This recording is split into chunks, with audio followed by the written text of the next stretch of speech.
चलो चलो जल्दी चलो, सत्संग का समय हो गया।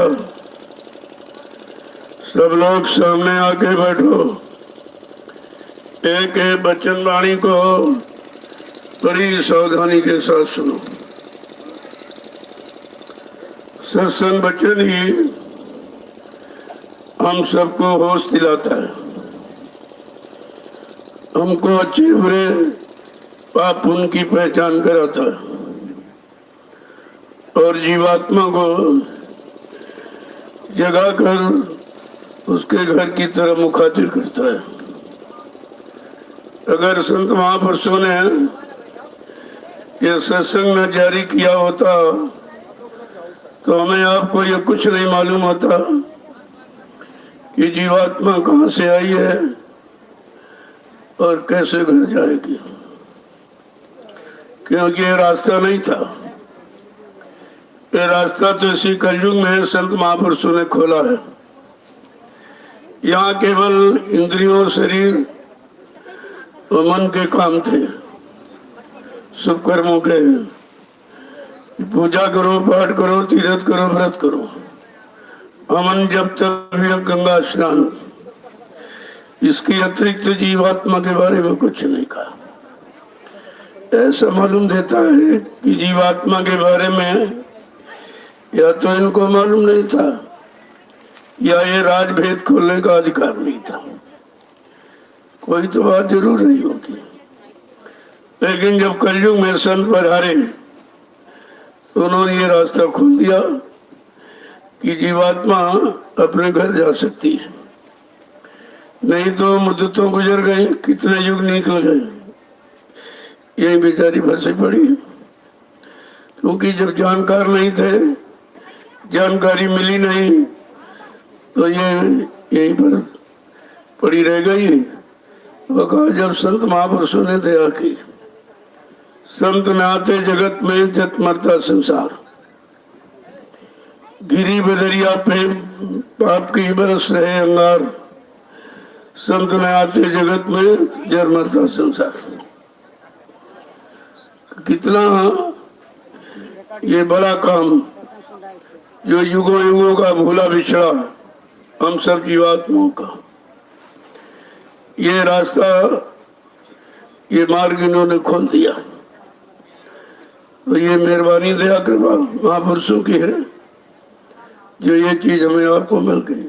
ये बड़ा मुश्किल था, इसलिए जब ऐसा कोई अवसर आपको मिल जाए अपने जीवन में सत्संग सुनने का, उनके वचन सुनने का, तो हमें आपको अपने आप को बड़ा भाग्यशाली समझना चाहिए।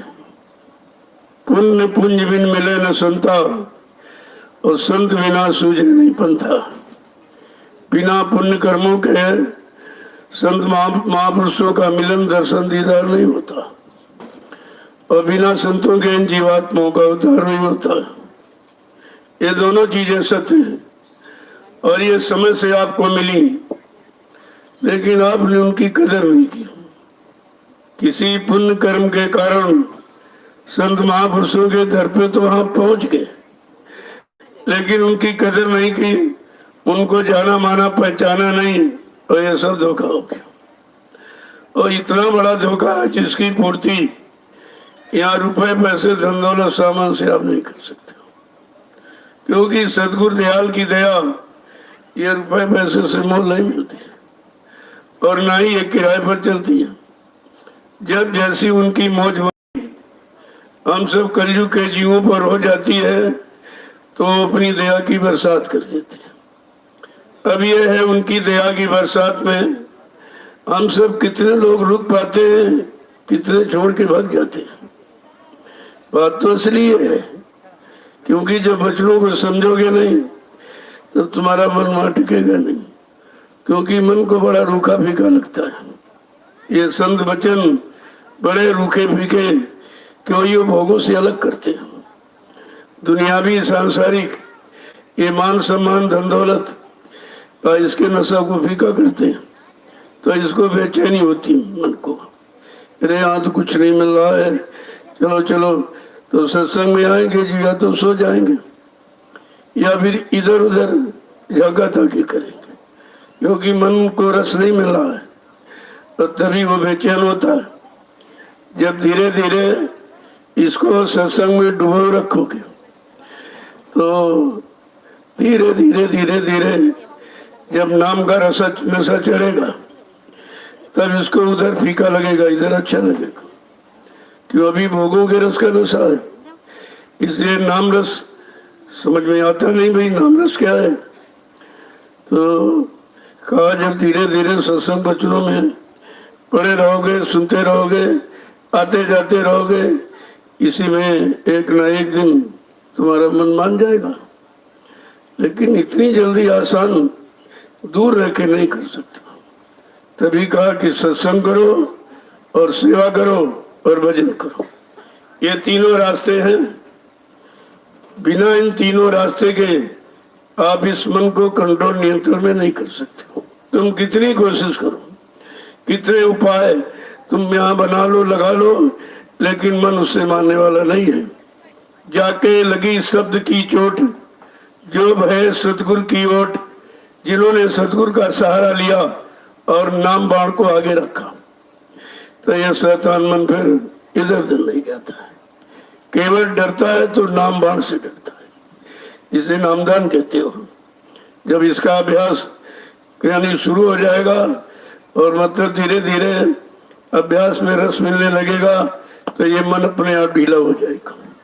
जैसे ढीला हो जाए तो फौरन इसको सत्संग वचन पकड़ा दो, माला पकड़ा दो, और धीरे धीरे धीरे धीरे और ये कहो कि मन तू भजे गुरु का नाम।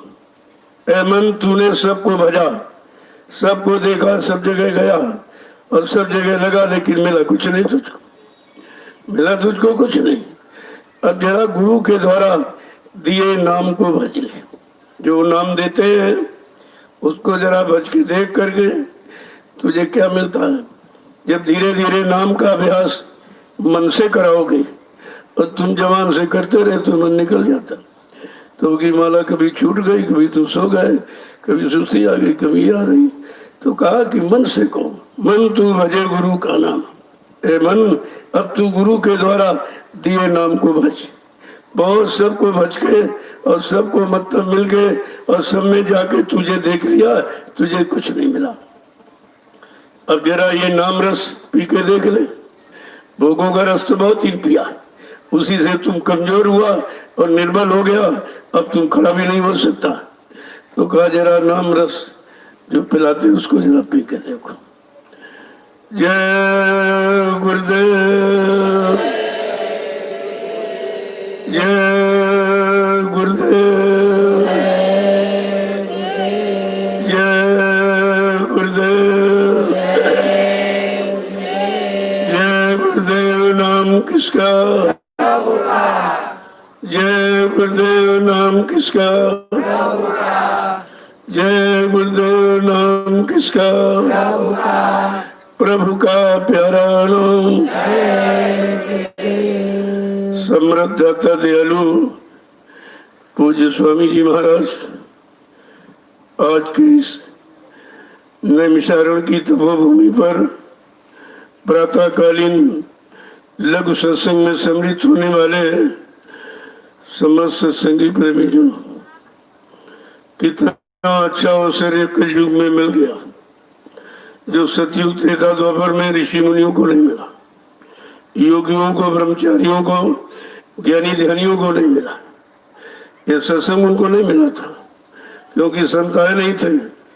जब संत नहीं आए तो सत्य का संग कराएगा कौन, और सत्य वचन सुनाएगा कौन, और सतलोक सचखंड की तरफ मोड़ेगा कौन। ये तो कलयुग के जीवों का सौभाग्य है कि हम सब कितने गंदे हैं, कितने भोगी विलासी हैं। कोई किसी तरह की पकाई सफाई निर्मलता चरित्रता कुछ नहीं है। फिर भी मालिक की दया हो गई, उन्होंने हम सब गंदे जीवों को अपना लिया। क्योंकि जिनका कोई सहारा नहीं, जिनकी कोई रक्षा सुरक्षा करने वाला नहीं, उनकी रक्षा करते हैं। और गंदगी कोई छूना पसंद नहीं करता है। जैसे बेटा अपने शरीर की हुई गंदगी में लिपटा पड़ा हो तो माँ भी गोदी नहीं उठाती। जब तक वो पाक साफ नहला धुला के नहीं कर ली तब तक गोदी नहीं लगी। लेकिन समृद्ध मालिक ने हमारे आपके किन्हीं पापों की गंदगी को एहसास नहीं किया। ना ये पूछा कितने गुंडा शराब पी के आए हो, कितना मुर्गा मीट ठंडा खा के आए हो, कितना व्यभिचार उपचार करके आए हो, कितना झूठ छल कपट बेईमानी धोखा दे के आए हो, कुछ नहीं पूछा। और देखिए शरण में ले लिया और गोद में बैठा लिया और नामदान दे दिया। इतनी अमोलक चीज जो ऋषि मुनि जंगलों में हजारों वर्ष तपस्या बहुत पाक साफ थे, उनको नहीं मिला। हम सब गंदे के ऊपर क्यों दया कर दी उन्होंने?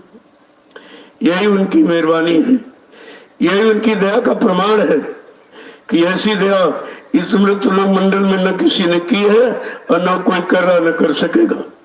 लेकिन हमने आपने उनकी दया का एहसास नहीं किया क्योंकि दया के घाट पर बैठे नहीं, सुबह शाम हाजिरी दी नहीं, नाम की कमाई में मन को लगाया नहीं। आप इधर उधर निंदा चुगली बुराई और ये सब संसारी भोगों में मन को लगाते रहे और यही मांगते रहे। कहने का मतलब ये है जब तक महापुरुष नहीं मिलेंगे तब तक न इधर का न उधर का, न भौतिक न आध्यात्मिक, न नूरानी न जिस्मानी, न अंतर्मुखी न बहिर्मुखी, न लौकिक न पारलौकिक कोई लाभ नहीं मिल सकता। स्थायी लाभ कोई नहीं मिलेगा। इसलिए जो समय मिला है उसका लाभ हम लोगों को लेना चाहिए। जय गुरुदेव। देखिए जब जब संत जगत में आवे खोज भाग उनके ढिंग जाओ, आजी रहो गिरो चरणों में, करो बंदगी निस्दिन लाए, तो मालिक की दया हो जाएगी। अगर वो खुश हो जाए तो सब कुछ मिल सकता है। और उनकी खुशी कोई धन दौलत देने से नहीं होती, कोई आमान सामान से नहीं होती। कहा प्रेम से प्रकट होए में जाना। अगर तुम मेरे दिए नाम से प्रेम कर लो, मेरे दिए सुनाए वचनों से प्रेम कर लो और उनको अपने अंदर बैठा लो और जीवन का आधार एक एक वचन का बना लो, तो मैं तुमको मिल सकता हूँ। ऐसे तो मिल जाऊंगा, लेकिन रुपए पैसे धन दौलत सामान से कोई खरीदना चाहे तो नहीं मिलेगी। कितना सस्ता सौदा है, लेकिन प्रेम करना हम लोग जानते कहाँ। प्रेम जिससे किया वो तो नुकसान हो गया। सब तुमने इस जो प्रेम गुरु से, गुरु के वचनों से, उनके दिए नाम से करना चाहिए, वो सब यहाँ भोगों में खत्म कर दिया। अब कुछ बचा नहीं आपके पास, इतने कमजोर हो गए, इतने जर्जर निर्बल कि मतलब उधर अब चले नहीं जा रहा, न वचन सुना जा रहा, न वचनों को पकड़ा जा रहा, न वचनों का आधार बना के चला जा रहा। तो भी आपको मिलेगा कैसे? ये मिलने का रास्ता यही है। तो जब जीवात्मा जागती है गुरु की दया से, वैसे नहीं जागती है, गुरु की दया से जागती है, तब वो गुरु से कहती है कि अपना वो रूप दिखाओ। ये तो मैंने देख लिया आपका, लेकिन वो रूप दिखाओ। इससे जीव जगाते हो, उससे घर पहुंचाते हो, अब वो घर पहुंचाने वाला रूप दिखाओ। ये तो देख लिया है, ये बहुत अच्छा है। अगर ना होता और नाम की कमाई भजन नहीं करो, तब तक आप पहचान नहीं कर सकते, क्योंकि यहाँ पहचान तो बाहर की बताई गई। बड़ी बड़ी दाढ़ी हो और लाल पीला कपड़ा, कल में साधु हो गया, कल साधु मिल गया, कल महात्मा मिल गया, कल संत मिल गया। धोखा हो गया। ये धोखा है, ये शरीर की बनावट है और उसकी पहचान अंदर की। देखो किस तरह से कह रही है कि गुरु मोई अपना रूप दिखाओ, गुरु मोहे अपना रूप दिखाओ, गुरु मोई अपना रूप दिखाओ, गुरु मोहे अपना रूप दिखाओ। ये सतगुरु अपना वो रूप दिखाओ असली। ये तो जिस्म है और वो नूर है। कल कि वो तो रूप सदा तुम धारो, तो रूप सदा तुम धारो, ये तो रूप धरा तुम सरगुण, यह तो रूप धरा तुम सरगुण, जीव उद्धार करावो, जीव उद्धार कराओ, गुरु मोई अपना रूप दिखाओ, गुरु मोहे अपना रूप दिखाओ। ये तो रूप आपने सरगुण उतारा, यानी हाथ पैर नाक कान मुंह वाला सरगुण रूप। इसी से तुम जीव को उद्धार कराते हो, उधर की तरफ मुखातिर करते हो। लेकिन और क्या कह रही है कि रूप तुम्हारा आगम अपारा, रूप तुम्हारा आगम अपारा, रूप तुम्हारा आगम अपारा, रूप तुम्हारा आगम अपारा, सोई अब दर्शाओ, सोई अब दर्शाओ, गुरु मोई अपना रूप दिखाओ, गुरु मोहे अपना रूप दिखाओ। कहते वो तो रूप अगम अपार है, उसकी कोई महिमा नहीं है, उसका कोई वर्णन नहीं है, लेकिन सोई वो रूप दिखाई है जो अगम अपार है, जिसका कोई वर्णन कोई महिमा यहाँ गा नहीं सकता मुख से। कहना वो रूप दिखाओ।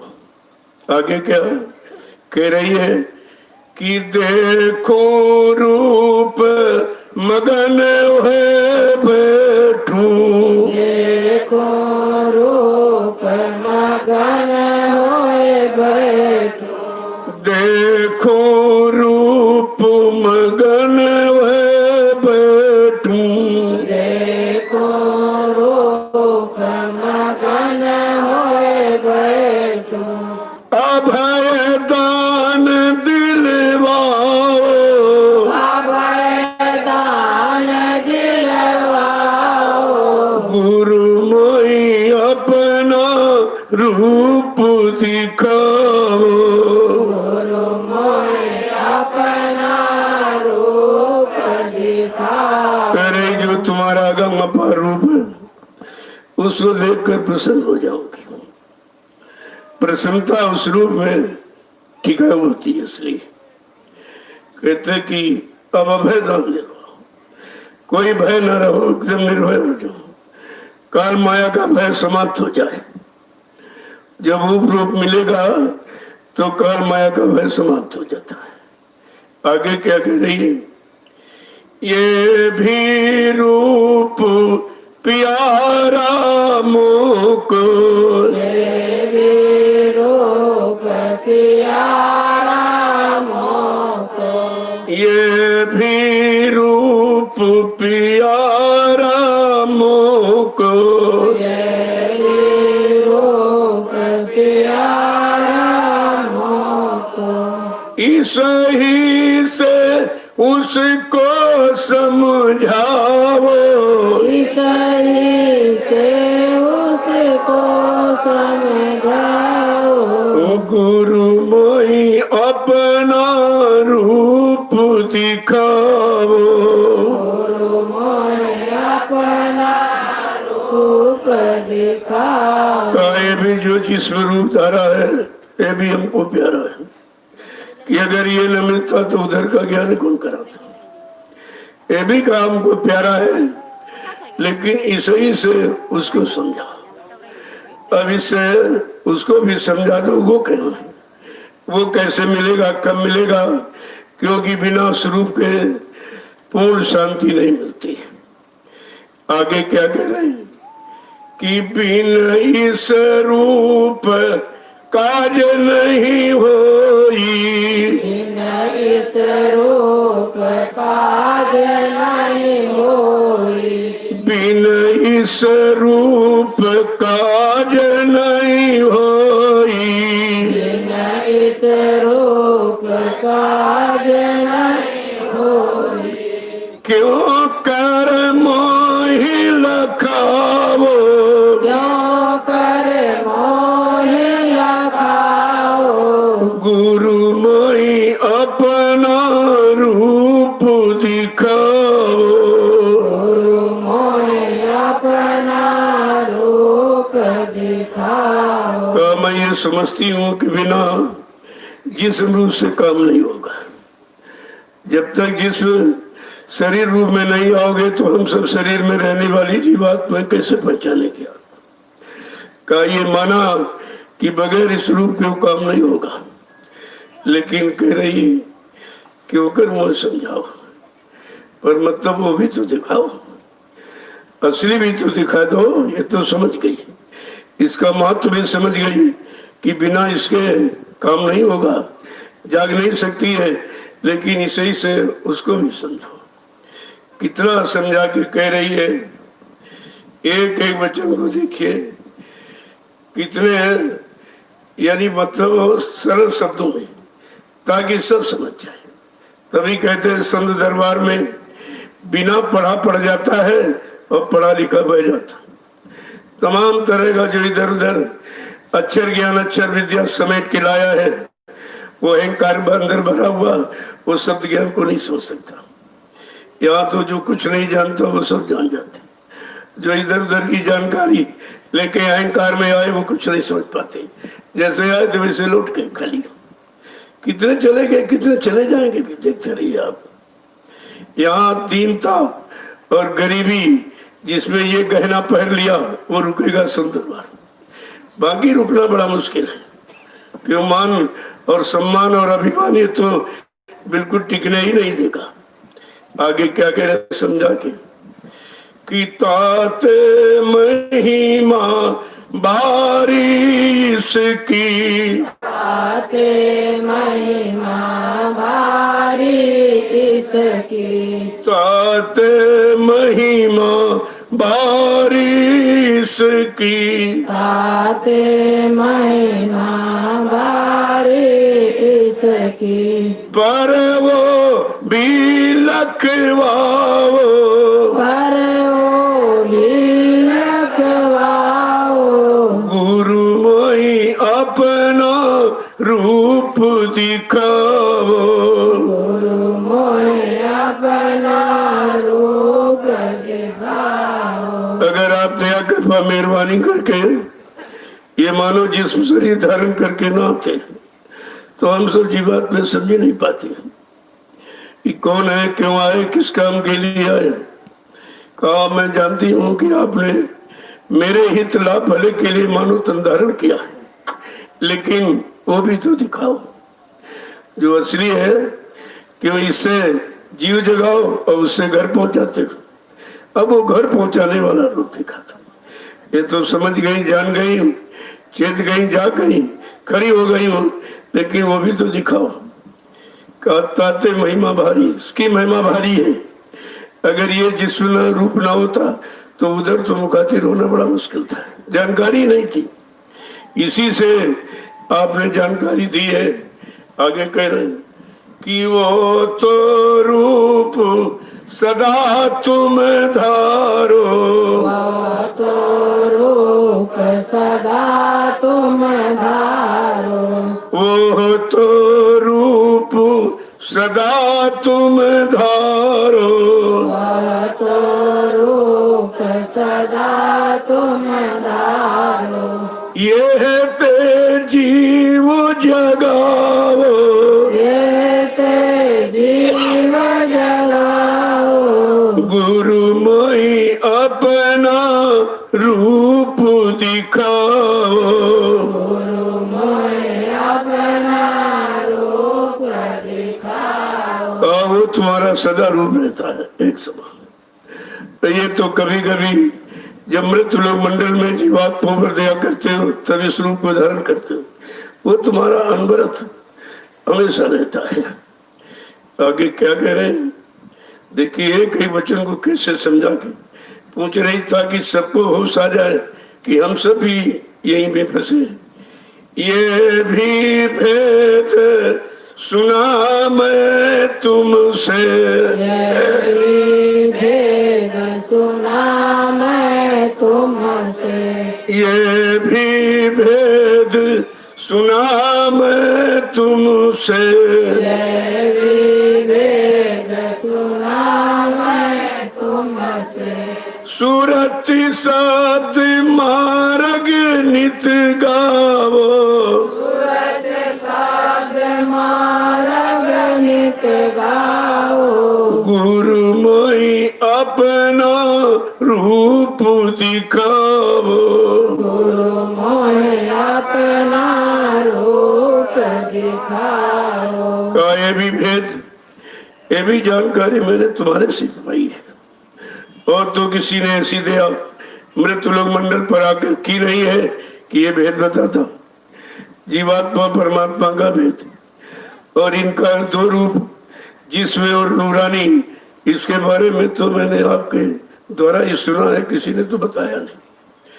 कह दे वो किस तरह कह रही है, मतलब यानी सूरत शब्द मार्ग नित्य का, जो नित्य असली है मार्ग वो है जीवात्मा शब्द के मेल का। अब ये जीवात्मा शब्द से कैसे मिलेगी, वो भी तो बताए, वो भी सुनाओ, वो भी यानी मतलब दर्शाओ, करके दिखलाओ, क्योंकि हम सब फंसे जी इस बात को जानते नहीं है। आगे क्या कह रहे हैं, कितना साफ साफ शब्दों में लिखा है कि शब्द रूप जो रूप तुम्हारा, शब्द रूप जो रूप तुम्हारा, शब्द रूप जो रूप तुम्हारा, शब्द रूप जो रूप तुम्हारा, वहाँ में भी अब सूरत पठावो, अब सूरत पठाओ, गुरु मोई अपना रूप दिखाओ। गुरु मोहे अपना रूप दिखाओ। और तुम्हारा असली रूप तो शब्द है, उसी शब्द रूप में सूरत को पहुंचा दो। तो मतलब यानी तब तो पूर्ण शांति होगी जब देख लेगी। कहा मैं समझ गई हूँ तुम्हारा असली रूप शब्द ही है, और जब शब्द में जब सूरत को पठा दोगे, भेज दोगे, तब इसकी शंका समाप्त हो जाएगी।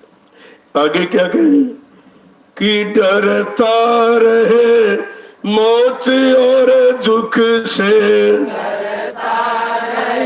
मौत और दुख से, डरता रहूं मौत और दुख से, डरता रहूं मौत और दुख से, निर्भय कर अब मोहि छुड़ावो, निर्भय कर अब मोह छुड़ाओ, गुरु मोहि अपना रूप दिखावो। गुरु मोहे अपना रूप दिखाओ। अज्ञानता में डर तो मौत का दुख का, कहते हैं मौत और दुख का डर निरंतर रहता है, इससे निर्भय कर दो, ये भय हटा दो और शब्द में मिला दो। बिना शब्द में मिले ये भय जाने वाला नहीं है। आगे क्या कह रही कि दीन दयाल जीव हितकारी, दीन दयाल जीव हितकारी, दीन दयाल जीव हितकारी, दीन दयाल जीव हितकारी, सतगुरु स्वामी काज बनावो, सतगुरु स्वामी काज बनाओ, गुरु मोहि अपना रूप दिखाओ। गुरु मोहे अपना रूप दिखाओ। आप तो दीन दयाल हैं, कृपालु दयालु है। हे सतगुरु स्वामी, अब मेरा भी एक काज बना दो, मेरी सूरत को शब्द में मिला दो। आपके सिवा ये काम कोई नहीं कर सकता है। आप ही दयालु हैं, कृपालु हैं, आप ही हमारे सच्चे रक्षक हमदर्द हैं। तो हे सतगुरु स्वामी, ये मेरा बिगड़ा काज कितने युगों का जो मैं बिछुड़ी पड़ी थी, अब आप वो शब्द रूप में मिला दीजिए। हमेशा का ये दुख और दर्द और संकट सब खत्म हो जाए। तो इस तरह से जब प्रार्थना करोगे तब मंजूर होती है। अभी केवल जमा से आप कहते हैं अंदर से कुछ नहीं। तभी कहते हैं गुरु को ऊपर ऊपर क्यों गाता, अंतर में क्यों नहीं लाता। जब अंदर में लाएगा तो वहां सच्चाई, सच्चाई तो अंदर में, बाहर में तो झूठ है सब। कि बाहर तो काल माया के देश से झूठ है, और झूठ में उसने फंसा लिया और सत्य को छुपा दिया, सत्य से हमें आपको हटा दिया। ये तो उसकी चालाकी बुद्धिमानी हुई, क्योंकि उसने पहले सुरतें आती थी जाती थी, कोई कर्म बंधन था नहीं, कर्मों का जाल भी नहीं था, कोई कर्म भी नहीं करती थी, तो आती चली जाती, आती चली जाती। उसने देखा कि मतलब कि हमारी तपस्या का क्या मतलब है। मैं हजारों वर्ष सतगुरु की तपस्या करके उन्होंने एवं मस्त करके ये भंडार सुरतों का हमने दिया है, और मतलब ये अपनी साथ आती जाती। चलो कोई न कोई फंसाने का उपाय किया जाए। तो फट से उसने कर्मों का विधान बना दिया। जब कर्मों का विधान बन गया, एक अच्छा एक बुरा, एक पाप और पुण्य, फिर हमने आपने अनुभव के लिए कभी अच्छा किया, कभी बुरा किया, कभी पाप किया, कभी पुण्य किया, कभी सुख किया, कभी असुख किया। उसी पाप पुण्य के बंधन में, बेड़ियों में हम आप करके खुद फंसे। असल में उसने तो जाल बनाया था, लेकिन जाल को समझ नहीं पाए, वो फंस गए उसमें। देखा कि जरा करके देखे इसमें क्या है। जब करने लगे तो फंसने लगे, और फंसने लगे तो भूलने लगे। जब भूलने लगे तो एकदम मतलब यानी इतना भूल गए तो होश खत्म हो गए। अब आगे समझा के क्या कह रही है, तो जीवात्मा कह रही है। अब वो समृत मालिक क्या उत्तर दे रहे हैं कि देख प्यारे मैं समझाऊं, देख प्यारे मैं समझाऊं, देख प्यारे मैं समझाऊं, देख प्यारे मैं समझाऊं, रूप हमारा सबसे है न्यारा, रूप हमारा सबसे न्यारा। कहते मैं अब तुझे प्यार से कह रही कि मैं तुम्हें समझाना चाहता हूँ कि मेरा रूप तो सबसे न्यारा है, वो किसी लोक में नहीं। जितने लोग ब्रह्म मंडल बनाए कर, किसी मंडल में मेरा रूप नहीं। मेरा रूप तो उसी मंडल में। जब वहां से मैं आऊंगा वो रूप यानी बदल करके मानव चोले में जब आऊंगा, तब ये रास्ता खोलूंगा, रास्ता बताऊंगा सबको। क्या कह रहे हैं कि वो तो रूप लखे नहीं कोई, वह तो रूप लखे नहीं कोई, वो तो रूप लखे नहीं कोई, वह तो रूप लखे नहीं कोई। जब लग दे उन मैं सहारा, जब लग दे उनमें सहारा, देख प्यारे मैं समझाऊं, देख प्यारे मैं समझाऊं, रूप हमारा सबसे है न्यारा, रूप हमारा सबसे न्यारा। कहते मेरा वो शब्द रूप तो कोई नहीं देखता, किसी लोक वाला कोई नहीं देख रहा, उनको भी नहीं रूप मिला। देखो कितनी बड़ी महिमा है। न ब्रह्मा ने देखा, न विष्णु देखा, न शंकर ने देखा, न रामकृष्ण देखा, न देवी देवताओं ने, किसी को रूप नहीं मिला। जो रूप किसी को नहीं मिला, वो रूप बताने दिखाने के लिए मृत्यु लोक मंडल में हम सब जीवों के लिए मानव तन धारण किया। कितनी बड़ी महिमा, कितनी बड़ी हमदर्दी, जिसको बताया गया नहीं जा सकता। आगे क्या करें कि वो तो रूप मेरा कोई देख ही नहीं सकता जब तक मैं स्वतः सहारा न दूंगा। जब सहारा दूंगा तब वो देख पाएगा, अपने बल पुरुष से नहीं, किसी के समझाने सुनाने बताने से नहीं। जब मैं खुद सहारा दूंगा शब्द का, तब मेरा वो शब्द रूप देख सकोगे। आगे क्या है कि करनी करो मारे मन डालो, करनी करो मारे मन डालो, करनी करो मारे मन डालो, करनी करो मारे मन डालो, इंद्री रोक के द्वारा, इंद्रियों के द्वारा, देख प्यारे मैं समझाऊं, देख प्यारे मैं समझाऊं, रूप हमारा सबसे है न्यारा, रूप हमारा सबसे न्यारा। अब कहते तुम्हें करनी कौन सी करनी है? कहा मन को मारना है। अब मन को कैसे मारा जाए? वो इतना बलवान हो गया कि तुम्ही को घसीटे घूम रहा। कहा नहीं नहीं, जब मेरे बच्चों को याद रखोगे और बच्चों के अनुसार जब चलना शुरू करोगे तब ये धीरे धीरे शैतान मन मान जाएगा। उन बचनों में बचने की ताकत है, लेकिन जब वचन पालन करोगे तब लाभ मिलेगा। करनी करो मार मंडालो इंद्री रोग द्वारा। जो इंद्रिय द्वारों पर गंदा क्षणिक रस ले लेके बार बार भागता दौड़ता है, कहा बस इतना करना, उसको रोक लो, उसको उन दरवाजों से रोक लो। तो क्या होगा कि सूरत चढ़ाए गगन पर धावो,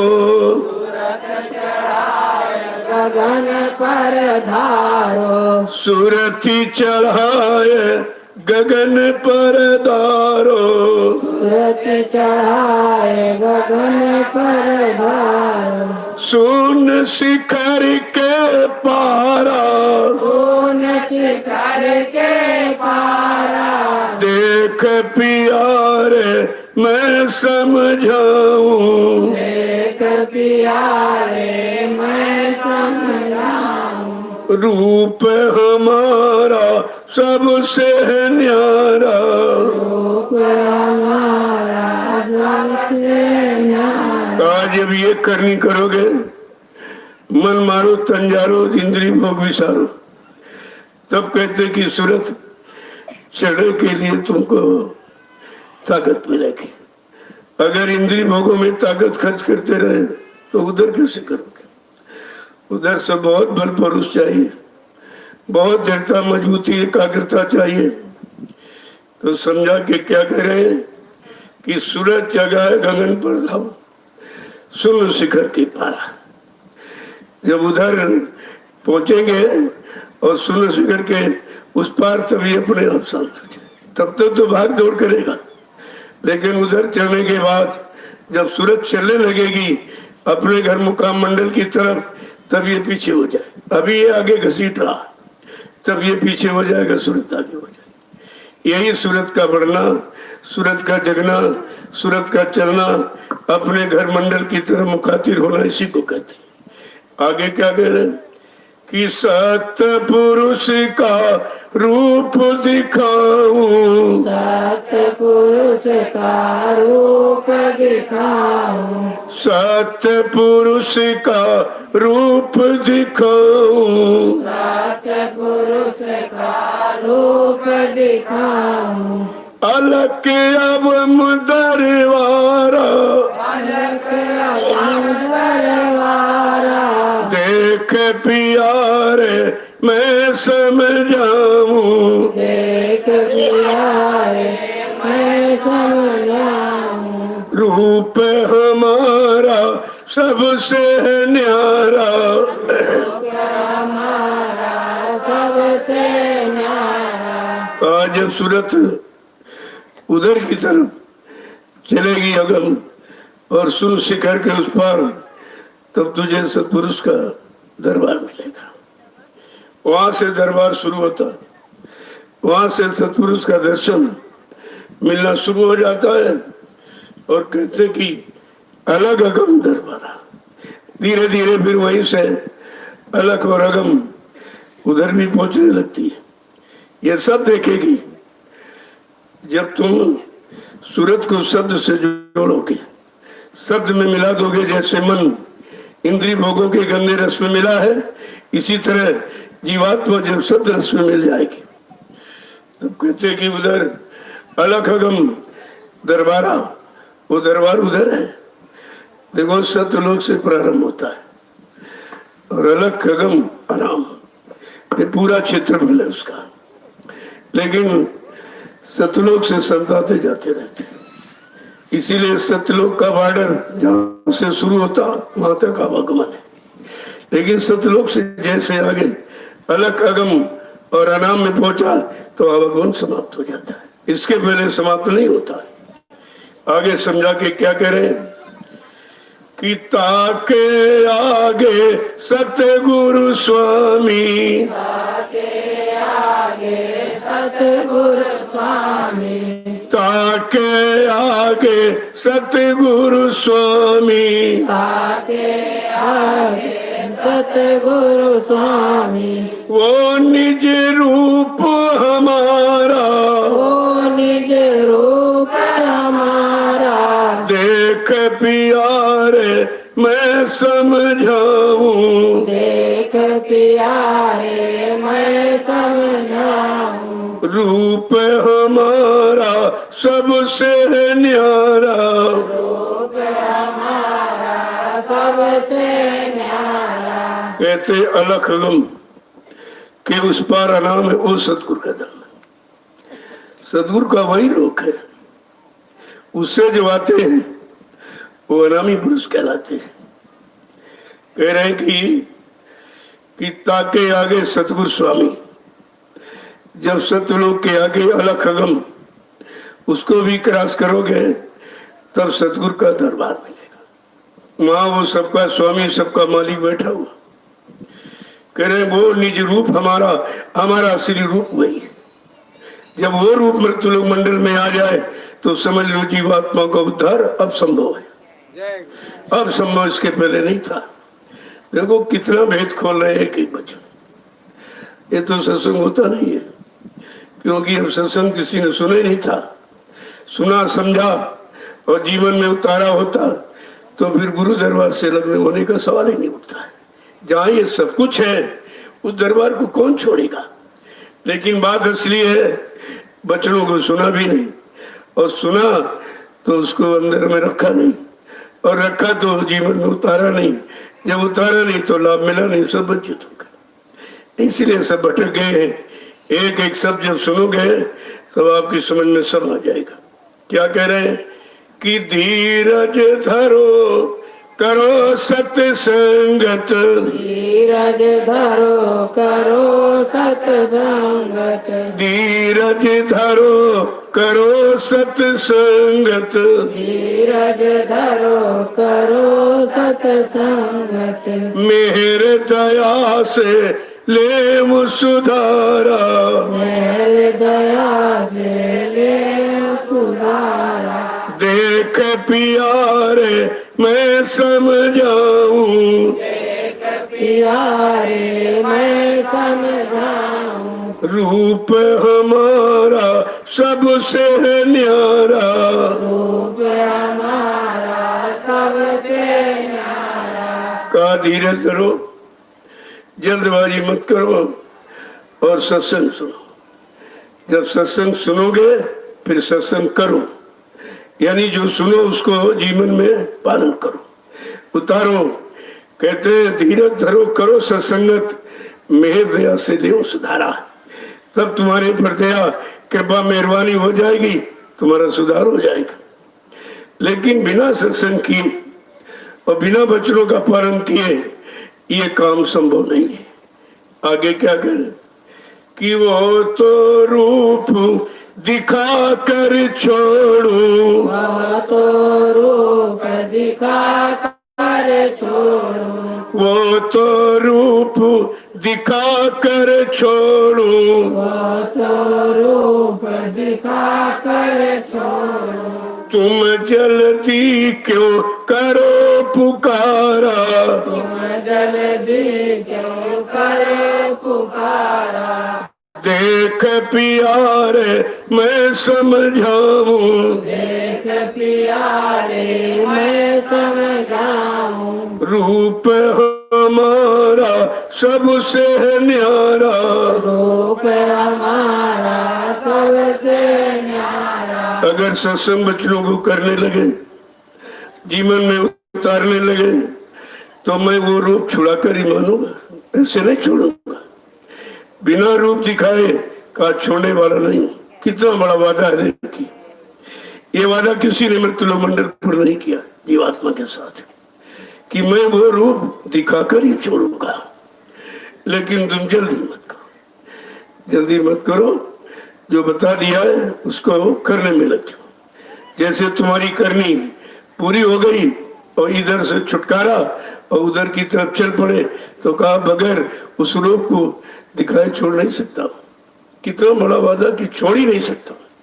और यहाँ के से तो छोड़ के चले गए, मर के चले गए, चिल्ला रहे हैं सब। इनको ये भी नहीं मालूम है कि वचन क्या कह रहे हैं। अगर वचनों को कभी सुना होता, जीवन में उतारा, पालन किया होता, तो इतना ये बड़ा काम जो कभी नहीं हुआ कोई छोड़ सकता था? इतना बड़ा लाभ कि बिना उस रूप के दिखाए छोड़ नहीं सकता हूं।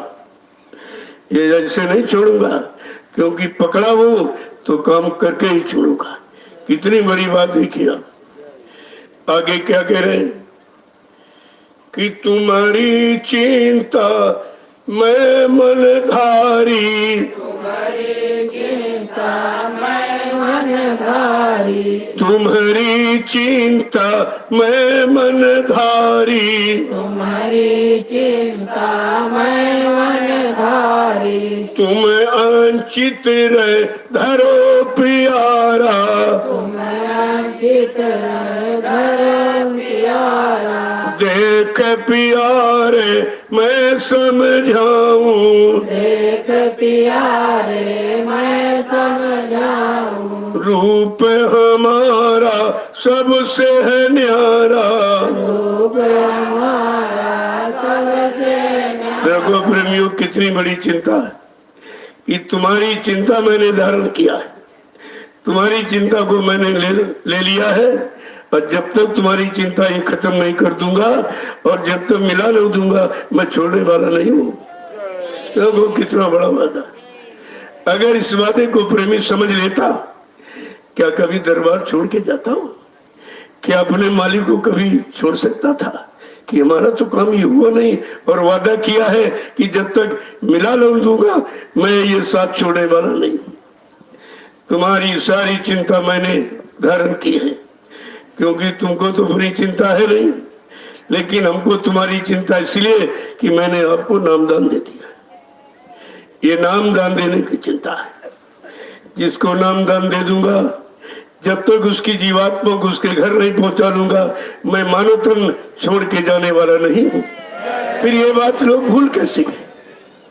इतने बड़े वादे को भूल कैसे गए? ऐसी हमदर्दी, ऐसा यानी मतलब सुचिंतक, ऐसा रहबर रहनुमा कभी धरती पर आया ही नहीं जिसने इस तरह का वादा किया।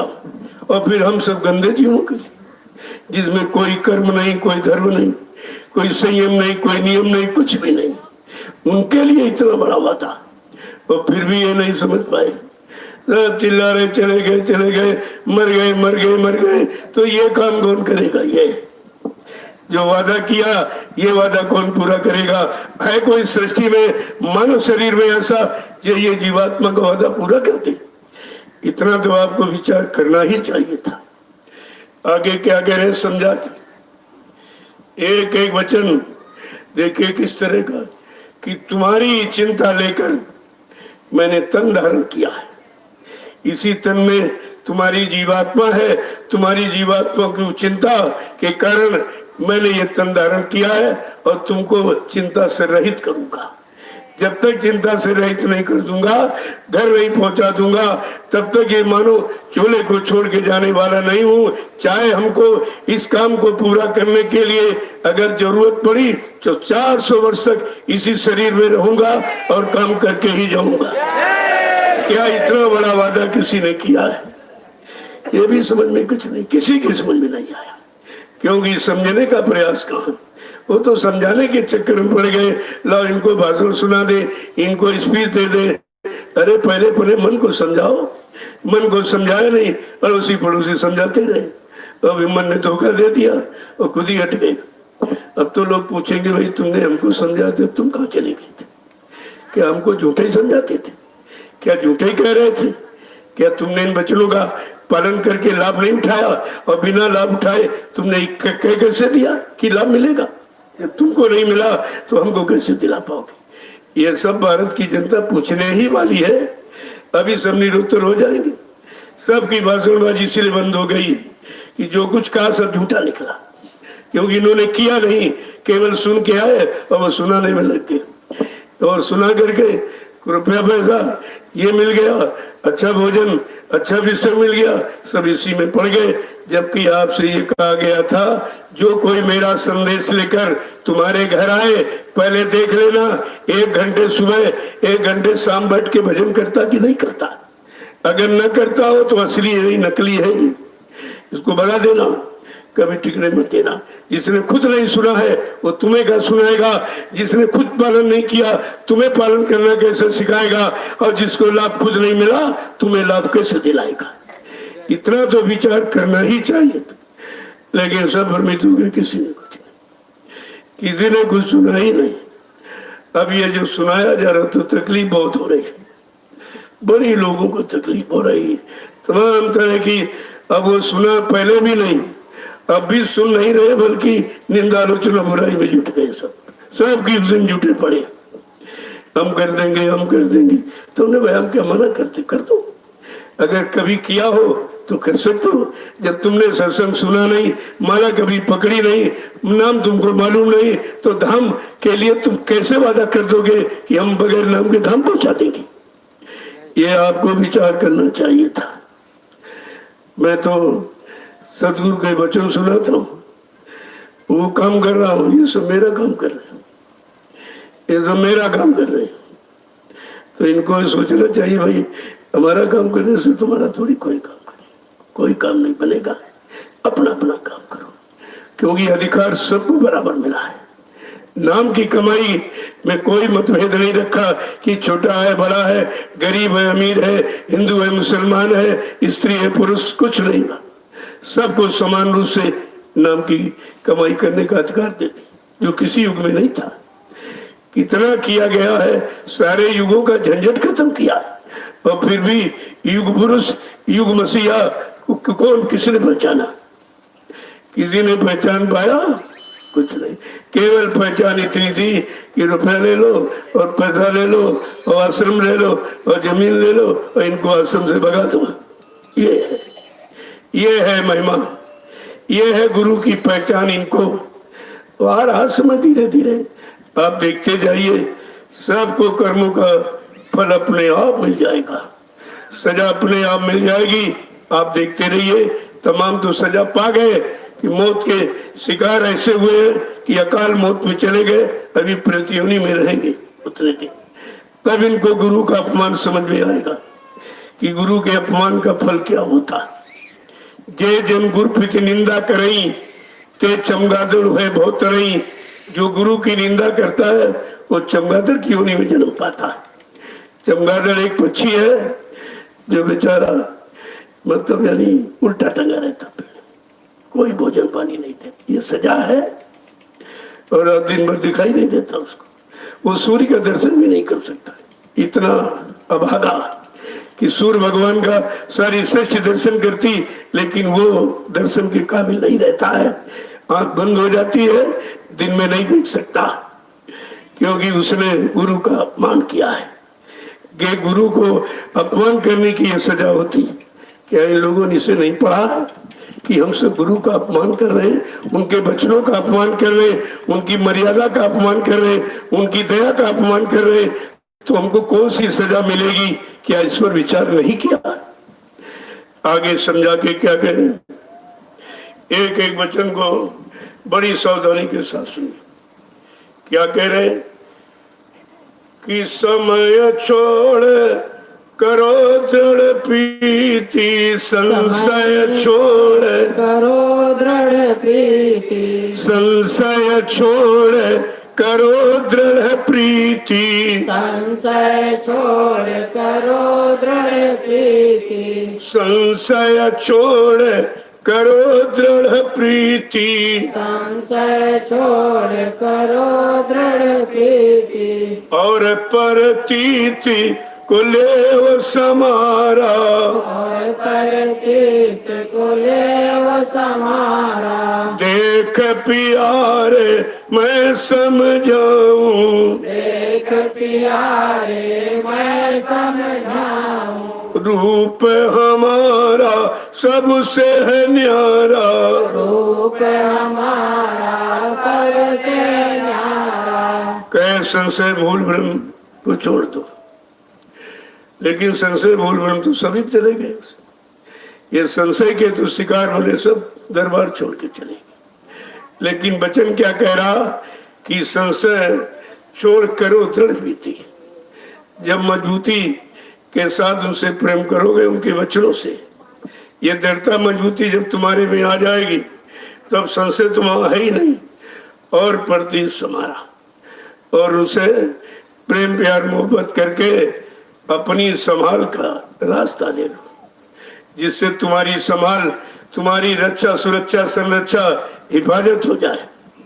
आगे क्या कह रहे हैं कि ये करनी कितनी बड़ी चीज है, संभाल के कह रहे हैं, ये करनी मैं आप कराऊं, ये करनी मैं आप कराऊं, ये करनी मैं आप कराऊं, ये करनी मैं आप कराऊं, और पहुंचाऊं दूर दरबारा, और पहुंचाऊं दूर दरबारा, देख प्यारे मैं समझाऊं, देख प्यारे मैं समझाऊं, रूप हमारा सबसे न्यारा, रूप हमारा सबसे न्यारा। ये भी करनी तुम्हारी बस की नहीं, मैं ही करूंगा। देखो सब ठेका है पूरा का, ये भी करनी जीव की बस की नहीं है, ये करनी मैं आप कराऊं और पहुंचाऊं धुर दरबारा। जब तक असली धाम मुकाम मंडल लोग नहीं पहुंचा लूंगा तब तक मैं चैन से बैठने वाला नहीं हूं। देखो कितना बड़ा वादा, कितनी बड़ी प्रतिज्ञा और संकल्प, और ये सब भूल गए, किसी ने नहीं पकड़ा। 45 करोड़ों में तो कोई पकड़ने वाला मिला ही नहीं, किसी ने सद पकड़े ही नहीं। फिर तुम मथुरा करने क्यों जाते थे? ये केवल मेला देखने जाते, भंडारे ढूंढते रहते थे किसमें अच्छा भोजन मिलेगा। यहाँ भाषण, वहां प्रवचन, प्रेमियों को बैठा कर गुमराह किया और सेवा वसूली, और थोड़ी कुछ उनके जिम्मेदारों को 60% और 40% अपना लिए घर आ गई। आज भी वही हो रहा। कमीशन एजेंट ही आज भी चल रही है। वो कमीशन एजेंट करने वाले मेरे सत्संग में नहीं आएंगे, यहाँ नहीं आ सकते, यहाँ उनकी हिम्मत नहीं आने की, क्योंकि यहाँ ये कुछ है नहीं, यहाँ तो ये कुछ है ही नहीं। ना मैं सेवा लेता हूँ, ना सेवा किसी को लेने की बात करता हूँ। सेवा से काम नहीं होगा जब तक सेवा जानोगे नहीं कि सेवा कहाँ पर लगनी चाहिए और सेवा से कौन कौन से काम होंगे। जब तक तुम्हें ये नहीं मालूम तो सेवा का लाभ नहीं दे सकते। ये भाषण भी प्रवचन से लाभ नहीं होता, करने से होता। आगे समझा के कह रहे, ये करनी मैं आप कराऊं, जो भी ये करनी दुर्धाम पहुंचने वाली है, कहा ये जीव नहीं कर सकता, मैं खुद ही कराऊंगा और इसको पकड़ करके दुर्धाम खुद पहुंचाऊंगा। इतना बड़ा वादा है और सब भूल गए, किसी की समझ में अब भी नहीं आ रहा। और ये सत्संग कहीं नहीं, अब तो ये पहुंचेगा सब जगह, तब इनके आंख कान खुलेंगे ये क्या है। ये दरबार नैमिषारण्य की तपोभूमि पर क्यों लगाया गया? अगर सब जगह ये हुआ होता, लोगों ने किया होता और माना होता और लाभ मिल गया होता, तो फिर ये यहाँ लगाने की क्या जरूरत थी। आगे क्या कहें कि सतगुरु स्वामी कहे सुनाई, सतगुरु स्वामी कहे सुनाई, सतगुरु स्वामी कहे समझाई, सतगुरु स्वामी कहे समझाई, जब जब जैसी मौज विचारा, जब जब जैसी मौज विचारा। देखो ये भी है, कहा जब जब मैं मौज समझूंगा तब तो होगा, तभी ये काम करूंगा। ये काम कोई अपनी इच्छा से कर ही नहीं सकता। ये मृत्यु लोक मंडल में ये जीवात्माओं का काम कोई नहीं कर सकता, और किसी मंडल की कोई शक्ति आ जाए वो भी नहीं कर सकती।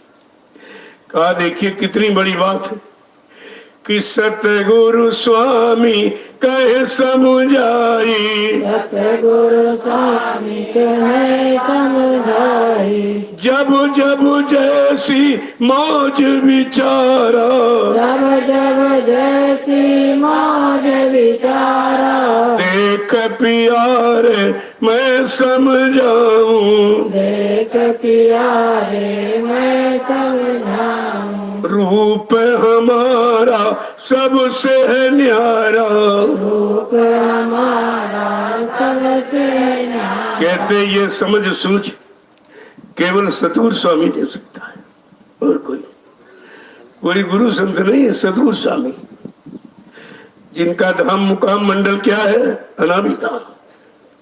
वहां से जब मौज विचारेंगे, अपनी इच्छा से आएंगे, न कोई वहां से भेजेगा और न यहाँ से कोई भेज सकता। जिस मौज को लेके आएंगे, जिस काम को लेके आएंगे, जो काम करने का वादा संकल्प प्रतिज्ञा करेंगे, जब तक ये काम पूरा नहीं करेंगे तब तक यहाँ से जाऊंगा नहीं, कोई नहीं भेज सकता। देखो कैसी मौज मर्जी है हम सब जीवों के लिए, और हम सब जीव से भटक गए। उन्हीं को छोड़ दिया जो मौज करने आए। फिर ये मौज और कौन कर सकता है? ये किसकी बस की है कि जीवात्मा को निर्धाम पहुंचा दे? ये मौज किसी की बस की नहीं। तो जब बच्चों को सुना नहीं है और समझा नहीं और जीवन में उतारा, आज भी उनकी समझ में नहीं आएगा। ये राज रहे साथ भी उनकी समझ में नहीं आएगा, क्योंकि और कहीं तो कुछ हो नहीं रहा। सब जगह बाड़ी विराम है, लेकिन ये सतगुरु दरबार, ये परिवार है, तो परिवार में बैठकर सभी लोग अपनी बात करते। परिवार में बैठकर कौन चर्चा नहीं करता, कौन बात नहीं करता, कौन अपनी योजना नहीं बताता, नहीं समझाता है। ये तो परिवार में बैठकर सभी लोग जो काम करते हैं उस काम की योजना बनाते और परिवार वालों को बताते, समझाते कि मैं कौन सी योजना बनाई, इससे तुम्हारा क्या लाभ और क्या भला होगा। ये तो परिवार में बैठकर किया ही जाता है। आज गुरु परिवार में बैठकर ये सब करने की जरूरत है, क्योंकि गुरु परिवार बिखर गया है, सब बिखर गया। अब उसको संगठित करना ये हर गुरु परिवार के सदस्य का कर्तव्य है, लेकिन ये कर्तव्य कोई नहीं निभा रहा। और मैं इकट्ठा कर रहा हूँ तो हमारे पीछे पड़े, ये निंदा, ये बुराई, ये पैसा दे के निकाल दो, ये लोगों तक पहुंचा दो ताकि लोग सुने ना। अरे ये भी तुम्हारा अपराध है। अगर सत्य वचन पहले तुमने सुना नहीं और फिर से सत्य वचन जब प्रसारित किया जा रहा और नहीं सुनने दोगे तो अपराधी तुम। मेरा विरोध नहीं, तुम गुरु का विरोध करते। गुरु के वचनों का विरोध करने वाला गुरु का विरोधी ही कहलाता है। ये भी बात समझ में नहीं किसी के भी आ रही। जय गुरुदेव, जय गुरुदेव, जय गुरुदेव, जय गुरुदेव। नाम किसका? जय गुरुदेव। नाम किसका? प्रभु का प्यारा नाम। अब लोग खड़े हो जाओ। अब भी बैठे नहीं खड़े हो पाए। बताओ, ये खड़े नहीं हुआ तो चलेंगे कब? तो चलेंगे नहीं कब? ये बात ही नहीं समझ पा रहे। खड़े होने का मतलब, बैठने का मतलब, झुकने का मतलब, ये तीन शरीर की स्थितियां हैं और तीनों लाभ की। और किसी ने आपको आज तक नहीं बताया कि खड़ा किस लिए हुआ जाता। खड़ा हुआ जाता चलने के लिए। सही सच्चे रास्ते की जानकारी हो जाए तो उस रास्ते पर चलना और अपनी मंजिल पर पहुंचना, ये चलने का लाभ है। और बैठना, जब बैठो तो भजन पर बैठो, नाम की कमाई के लिए बैठ जाओ, तब आपको लाभ मिलेगा। और झुकना वहां जहां से कुछ मिले, जहां कुछ दिखाई दे। और तुम कहाँ झुके? जहां कुछ नहीं। उनको तो मिल रहा, झुक तुम रहे हो, लाभ उनको मिल रहा। ये भी नहीं समझ पाए कि झुका किस लिए जाता और कहाँ झुका जाता है, किस दर पे झुका जाता है। जिस दर पर तुम्हारी कदर और तुम्हें कुछ मिले जो कहीं ना मिले, उस दरबार में झुकना, झुकने का लाभ होता है। तो ये तो लोगों की समझ में कुछ आया नहीं। जय गुरुदेव, जय गुरुदेव, जय गुरुदेव। नाम नाम किसका? प्रभु का प्यारा नाम। जोर से बोले, सब मिल बोले, बोलना होगा। अभी से बोले, दुख दर्द हरेंगे, सब कष्ट हरेंगे, सुख शांति भी देंगे।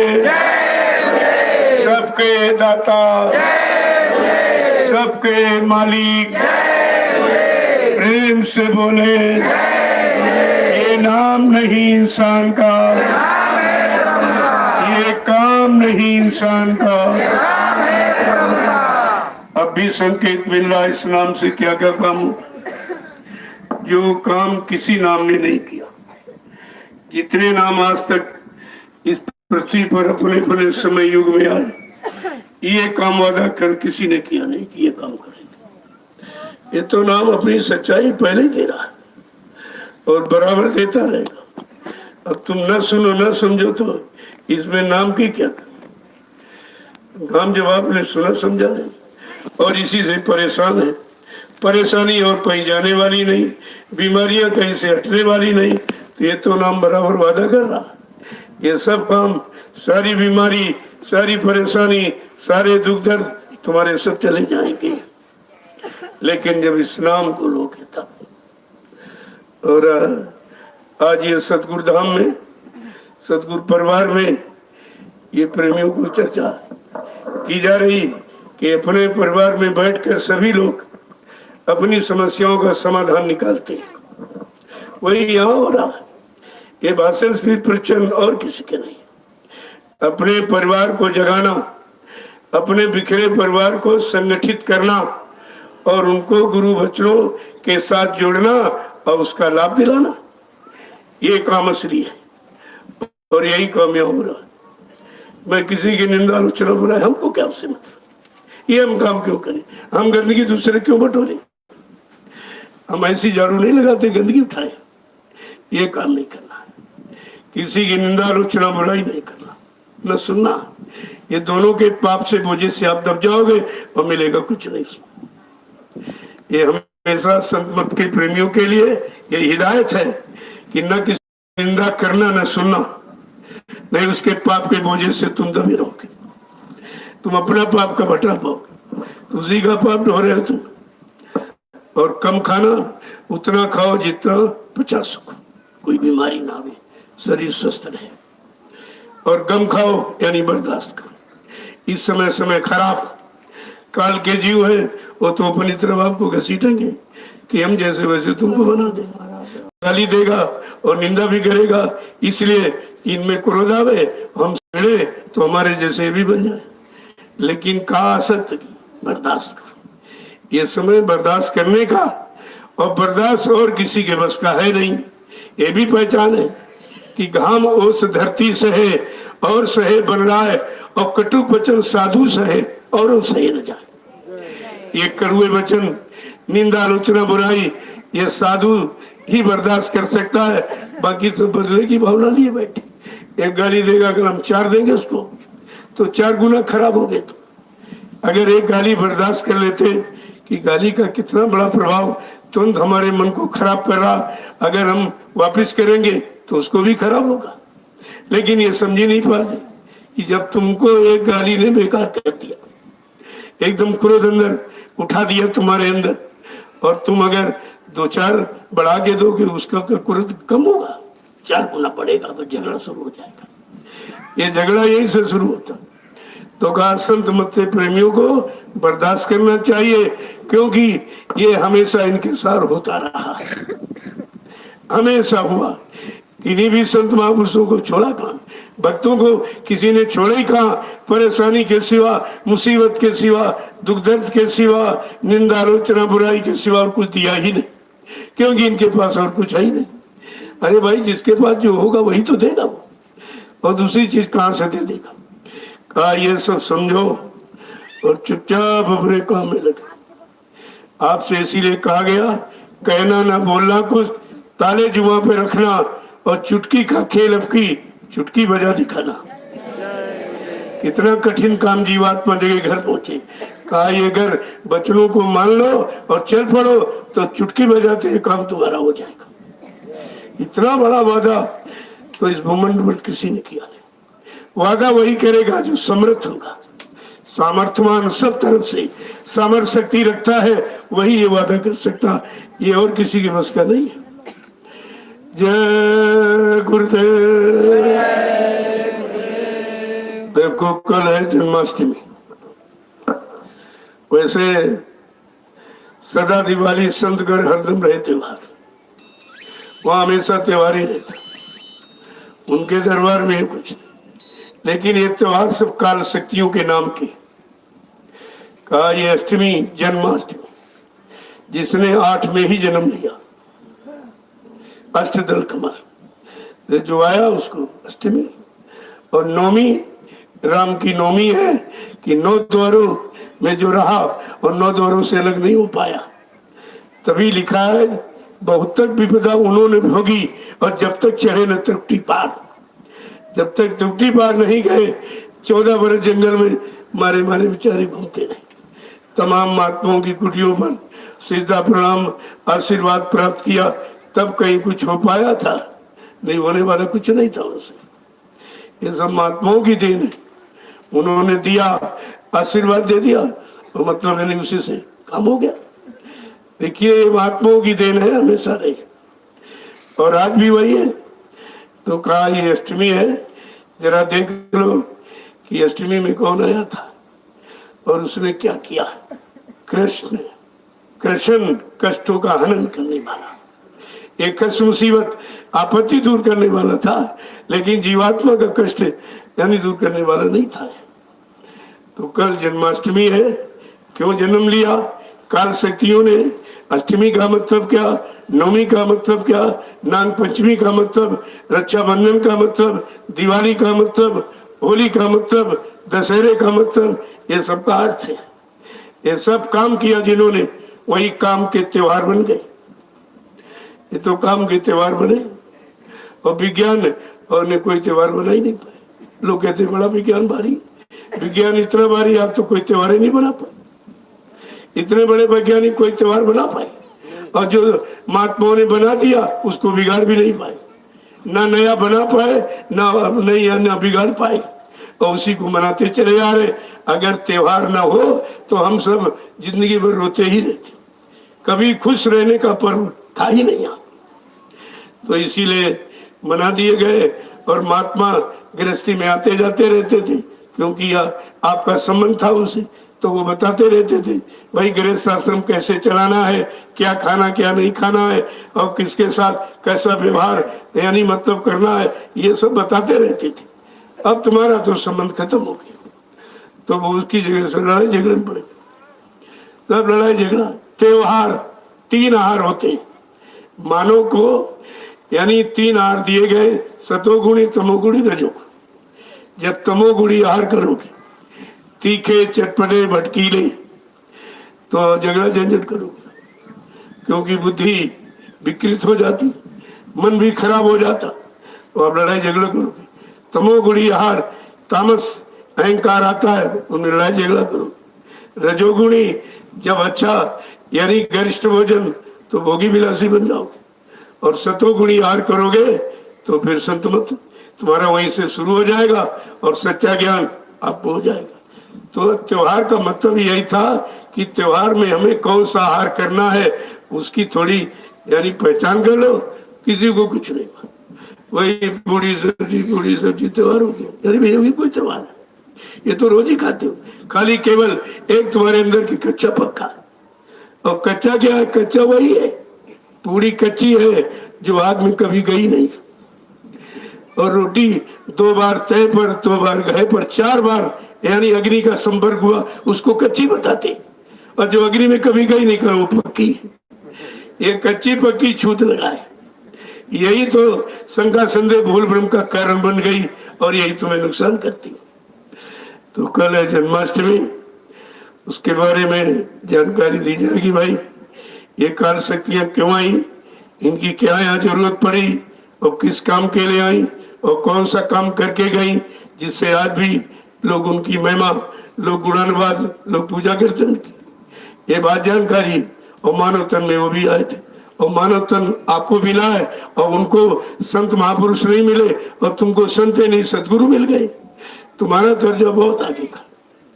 जो रामकृष्ण को नहीं मिला वो तुमको मिला, कितनी बड़ी चीज है।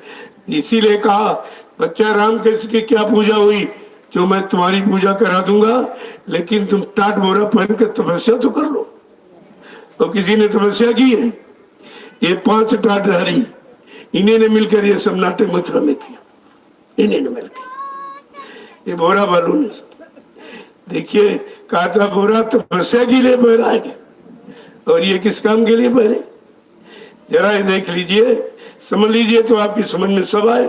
जिसने टाट बोरा पहना उन्हीं के प्रति, और टाट की महिमा बताई कि बच्चा तुम्हारा यानी इतिहास बना दूंगा, टाट की पूजा करा दूंगा, लेकिन तुम तपस्या तो कर लो।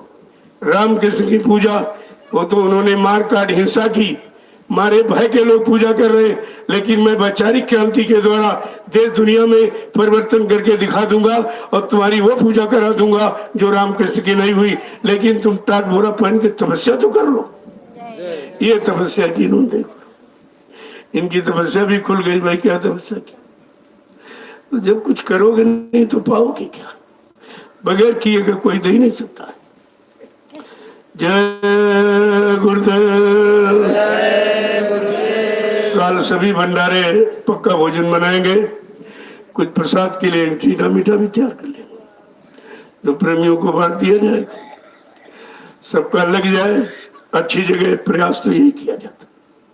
बाकी हम तो कोई मीठा खाते नहीं, मेरा तो भोजन ही नहीं है, लेकिन चलो सबको मिल जाए तो अच्छा होता है। कहते भाई चलो आए थे, त्योहार नहीं हमारा छूटा, चलो इसीलिए त्योहार तो छूटा का तो झूठा है, वो तो छूटे गया है। असली त्योहार के जब लाभ मिला नहीं तो झूठे तो त्योहार आप मनाते रहे। ये खाना पीना है तो शरीर का भोजन है, शरीर का भोजन अन्न है। पकवान जो भी बना लो आप, ये शरीर का, जीवात्मा के इसमें कोई भोजन नहीं। और ये सत्संग जीवात्मा का भोजन है। दोनों चीजें आपको मिल रही, शरीर का भोजन मिल रहा और जीवात्मा की खुराक मिल रही। इससे बड़ी अच्छी जगह आपको कहाँ मिलेगी? तो ये सब हमेशा ध्यान में रखा करो। अब आप लोग सेवा देख लो, कोई मिल जाए छोटी मोटी वो भी कर लो, मतलब यानी और भंडारे में थोड़ा सहयोग कर लो, वो भी सेवा। तो सबसे बड़ी सेवा रोटी की होती है, वो भी आप कर लीजिए, ताकि कोई सेवा से वंचित न रहो। कुछ न कुछ आए हो तो जरूर करो, जब कुछ करोगे नहीं तो मिलेगा क्या? बिना किए का कोई नहीं दे सकता। इस दरबार में आए हो तो नहीं कुछ काम तो भजन करो बैठ के, आपके लिए तो सब सामान तैयार है। यहाँ कोई बहाना नहीं चलेगा किसी का, कहते कोई सेवा नहीं, सेवा हमने तो भजन करो, सेवा तो है, क्यों कहते नहीं सेवा नहीं? सत्संग वचनों को दोहराओ, बैठ करके आपस में चर्चा करो कि आज भाई ये सत्संग ये वचन क्यों कहेंगे, इनका क्या मतलब है, मकसद। ये तुम करोगे नहीं, बैठ कर इसकी निंदा चुगली बुराई में जुट जाओगे, तभी तो कुछ मिला नहीं आपको। जय गुरुदेव, जय गुरुदेव। अब आप लोग जो थोड़ी मोड़ी सेवा उधर हो रही है, देखो ये सब आपके लिए। मेरी तो ये फूस की झोपड़ी है, इससे मैं रहूंगा, वो आपके लिए बन रहा। आपकी दी हुई सेवा आपके काम में लगे, जो पहले लोगों ने दी। जब मैं हिंदुस्तान का दौरा करता रहा, किसी ने 1 रुपया 2 रुपया 10 रुपये से ज्यादा कोई नहीं, यही बेचारे देते थे इतना। अब आप जो सुनेगा बड़ा ताज्जुब करेगा, कहेगा झूठ बोलते हैं, तुम्हारा 1 2 10 20 50 रुपए मैंने कितने संभाल के रखे, उसी से ये जमीन खरीदी। इसको देखिए, लोग ये देखकर चकाचौंध है, ये निरुत्तर हो गए कि लोग पूछेंगे मैंने 3 3 4 4 5 5 अंकों की सेवा तुम्हें की और तुमने मांगी, कहाँ चली गई? और कुछ नहीं किया। और जहाँ कोई सेवा नहीं ली गई, हमने केवल श्रद्धा से 1 2 2 रुपए जो दर्शन में दिया, उसी से इतना बड़ा काम। और अब आप जो रोज दे रहे हो वो उधर लग रहा। हमको कुछ नहीं चाहिए, मैं क्या करूंगा? मुझे तो कोई जरूरत है नहीं, क्योंकि मेरा कोई खर्चा नहीं, एक नए पैसा खर्चा नहीं। क्यों, एक रोटी दोपहर एक शाम आप ही देते, रोटी भी आप ही देते, एक कपड़े आप दे लेते, पहन लेता हूँ, ये भी आपके। और ये गाड़ी मैं तो पैदल प्रचार करने वाला, साइकिल से प्रचार करने वाला, कहा नहीं नहीं नहीं, देश बहुत बड़ा है और मतलब जल्दी से प्रचार हो जाएगा, अच्छा रहेगा। तो मैं ठीक है, तो आपने गाड़ी दे दी, ये भी मेरी नहीं, मेरा कहीं कोई नाम निशान नहीं है। तुम पकड़ोगे क्या, क्या तुम ढूंढोगे, क्या पकड़ोगे? और झूठ के लिए तो फिर कुछ भी कहने लगो तो तुम्हारी बात है, लेकिन ऐसा यहाँ कुछ नहीं। ये जमीन है मेरे नाम, 1 इंच कहीं जमीन। समिति बना दी है, समिति आपके लिए बनी, आपके काम के लिए, आपके शंकाओं के समाधान के लिए। भाई किसी को चिंता शंका न हो जाए, ये इनके नाम कर दिया और अगर बेच लेगा तो क्या होगा, तो ऐसा कोई काम हम करते ही नहीं। तुम्हारी शंका का कोई काम नहीं। आपकी समिति बनी है जय गुरुदेव आध्यात्मिक वैचारिक प्रचार समिति, वो रजिस्टर्ड है, उसी आपका खाता खुला, प्रेमी वहीं अपना जमा करते, तो जिससे कहीं जरूरत पड़ी तो जमीन आपकी खरीद ली जाएगी, तो आपकी शंका खत्म। मेरे यहाँ कोई ऐसा काम नहीं है, क्योंकि मैं करता नहीं हूँ, न करने की सलाह देता हूँ, और हमको जरूरत नहीं, एक पैसे की भी जरूरत नहीं। हम क्या करें, मेरे कोई बीवी बच्चा तो है नहीं जिसके लिए मैं इकट्ठा करूं या आपसे झूठ बोलूंगा। मेरा कोई बैंक बैलेंस खाता नहीं, एकदम हिंदुस्तान में खुली किताब, कहीं कुछ कोई नहीं पा सकता कि है नहीं कहीं कुछ। अब ये इधर झूठा उठा प्रचार पैसा देके और निकलाते रहते, करते रहते। अरे हमने कहा ये तुम्हारा काम है, तुम अपना काम करो और हमारा काम अपना काम करना है। सच्चाई तो सबके सामने आके खड़ी हो जाएगी, जो नैमिषारण्य की भूमि पर आ जाएगा वो खुद ही अपनी आंख से सब देख लेगा, कहाँ लग रहा, कहाँ लगाया जा रहा, क्या मतलब है उसका। तो ये तो सोचना चाहिए लोगों को। अब इनको चिंता ये है कि ये सेवा भी नहीं लेते और इतना बड़ा काम कर दिया, हमने पहले भी तमाम सेवा ली और उसका भी जायजा लिया जाएगा, और अब ले रहा हूँ उसका जायजा लिया जाएगा, तो हम जवाब क्या देंगे? हमने, ये तो तुम्हारी व्यवस्था है, इसमें हम क्या करें? हम तो केवल इनको खड़ा कर देंगे, ये खड़े हो जाएंगे, अपनी एक एक पाई, एक एक रुपया तुम्हारी नसों से वसूल कर लेंगे। ये भारत की जनता है, जब जाग जाएगी तो सब कुछ कर लेगी। अब इनको जगाना है सर, बस यही मेरा काम, इसके अलावा मैं कोई काम नहीं करता। सिर्फ अपने गुरु परिवार को जगा दूंगा, ये खड़ा हो जाएगा, ये अपना हिसाब मांग लेगा जिसने जिसने लिया या जिसको जिसको दिया। लेकिन हम इसमें कोई रोल अदा नहीं करते, केवल हमारा काम जगाना। जाग जाओ और अपना हिसाब मांग लो कि भाई तुमने काम क्यों नहीं किया। क्योंकि मीडिया ने जो मथुरा में डिक्लेयर किया, सभी लोगों ने सुना होगा, जब आपको बुलाया गया कि बाबा जी शरीर छोड़ के चले गए, आप लोग अंतिम दर्शन कर जाओ, और दर्शन के लिए बुलाया और किसी को दर्शन करा नहीं। किसी ने किया था? नहीं। हिंदुस्तान का कोई प्रेमी कह दे कि बाबा जी को तुमने खोल के वहां देखा था? नहीं। वो है कि नहीं, उसमें कौन है? और किसी को दिखाया भी नहीं गया, तो बिना देखे आपने विश्वास कैसे कर लिया? अगर कोई कह दे तुम्हारा पिता मर गया और लाश में दिखाई जाओ, तुम विश्वास करोगे? और बिना विश्वास किए यानी सर मुड़वाओगे और मतलब यानी 13वीं मनाओगे? तुमने क्या किया? देखा भी नहीं और दिखाया भी नहीं गया और सबने सर मुड़वा दिया और यानी 13वीं मना डाली, यानी गुरु पर मौत का कलंक लगा दिया। ये कलंक कहाँ हो गई? अरे ये सब आ रहा समय, समय किसी को माफ करता नहीं है। समय से सब कुछ तुम्हारे सामने दिखा दिया जाएगा, आप देख लेना, उसको समझ लेना, विश्वास हो जाएगा। लेकिन पहले से जानकारी इसलिए दी जा रही कि आप जानते थे तो आपने बताया क्यों नहीं? और किसी की हिम्मत नहीं पड़ी, किसी की हिम्मत नहीं पड़ी। तुम 45 करोड़ तुम्हारा परिवार और 5 लोगों ने नाटक कर दिया, गुरु का अपमान कर दिया, और तुम सब ऐसे देखते रहे। तुम्हारी क्या मर्यादा है, क्या सत्संगीपन है, क्या गुरुमुखता है, क्या गुरुमुखी हो, क्या गुरु के भक्त हो? तुम गुरु के बारे में कुछ नहीं कह पाए। और ये मैंने 28 मई 2012 से ही अभियान छेड़ दिया। 10 दिन बाद तुरंत मैं दिल्ली पहुंचा 5-7 सुप्रीमों को लेकर कि एक बार सरकार को भी सूचना दे दिया है, ये न कहे कि इतना बड़ा घटना काम हुई हमको तो किसी ने बताया नहीं। मैं कोई धरना, कोई रैली, कोई ये काम करने नहीं गया, तोड़फोड़ आंदोलन। मैं जानकारी देने गया था कि कम से कम इनको भी जानकारी हो जाए बाबा जी के बारे में। तो जब जानकारी दिया तो 1.5 घंटे मैंने मीडिया से वार्ता की। मीडिया ने फुल चैनल खोला, पत्रकारों ने कैमरे के लिए छापा निकाला, कुछ नहीं। हमने कहा कोई बात नहीं, अगर आप सुनवाई कार्रवाई नहीं करोगे मैं 1 सप्ताह के बाद फिर आ जाऊंगा।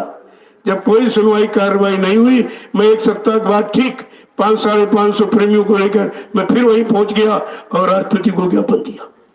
उनसे रिसीविंग ले ली।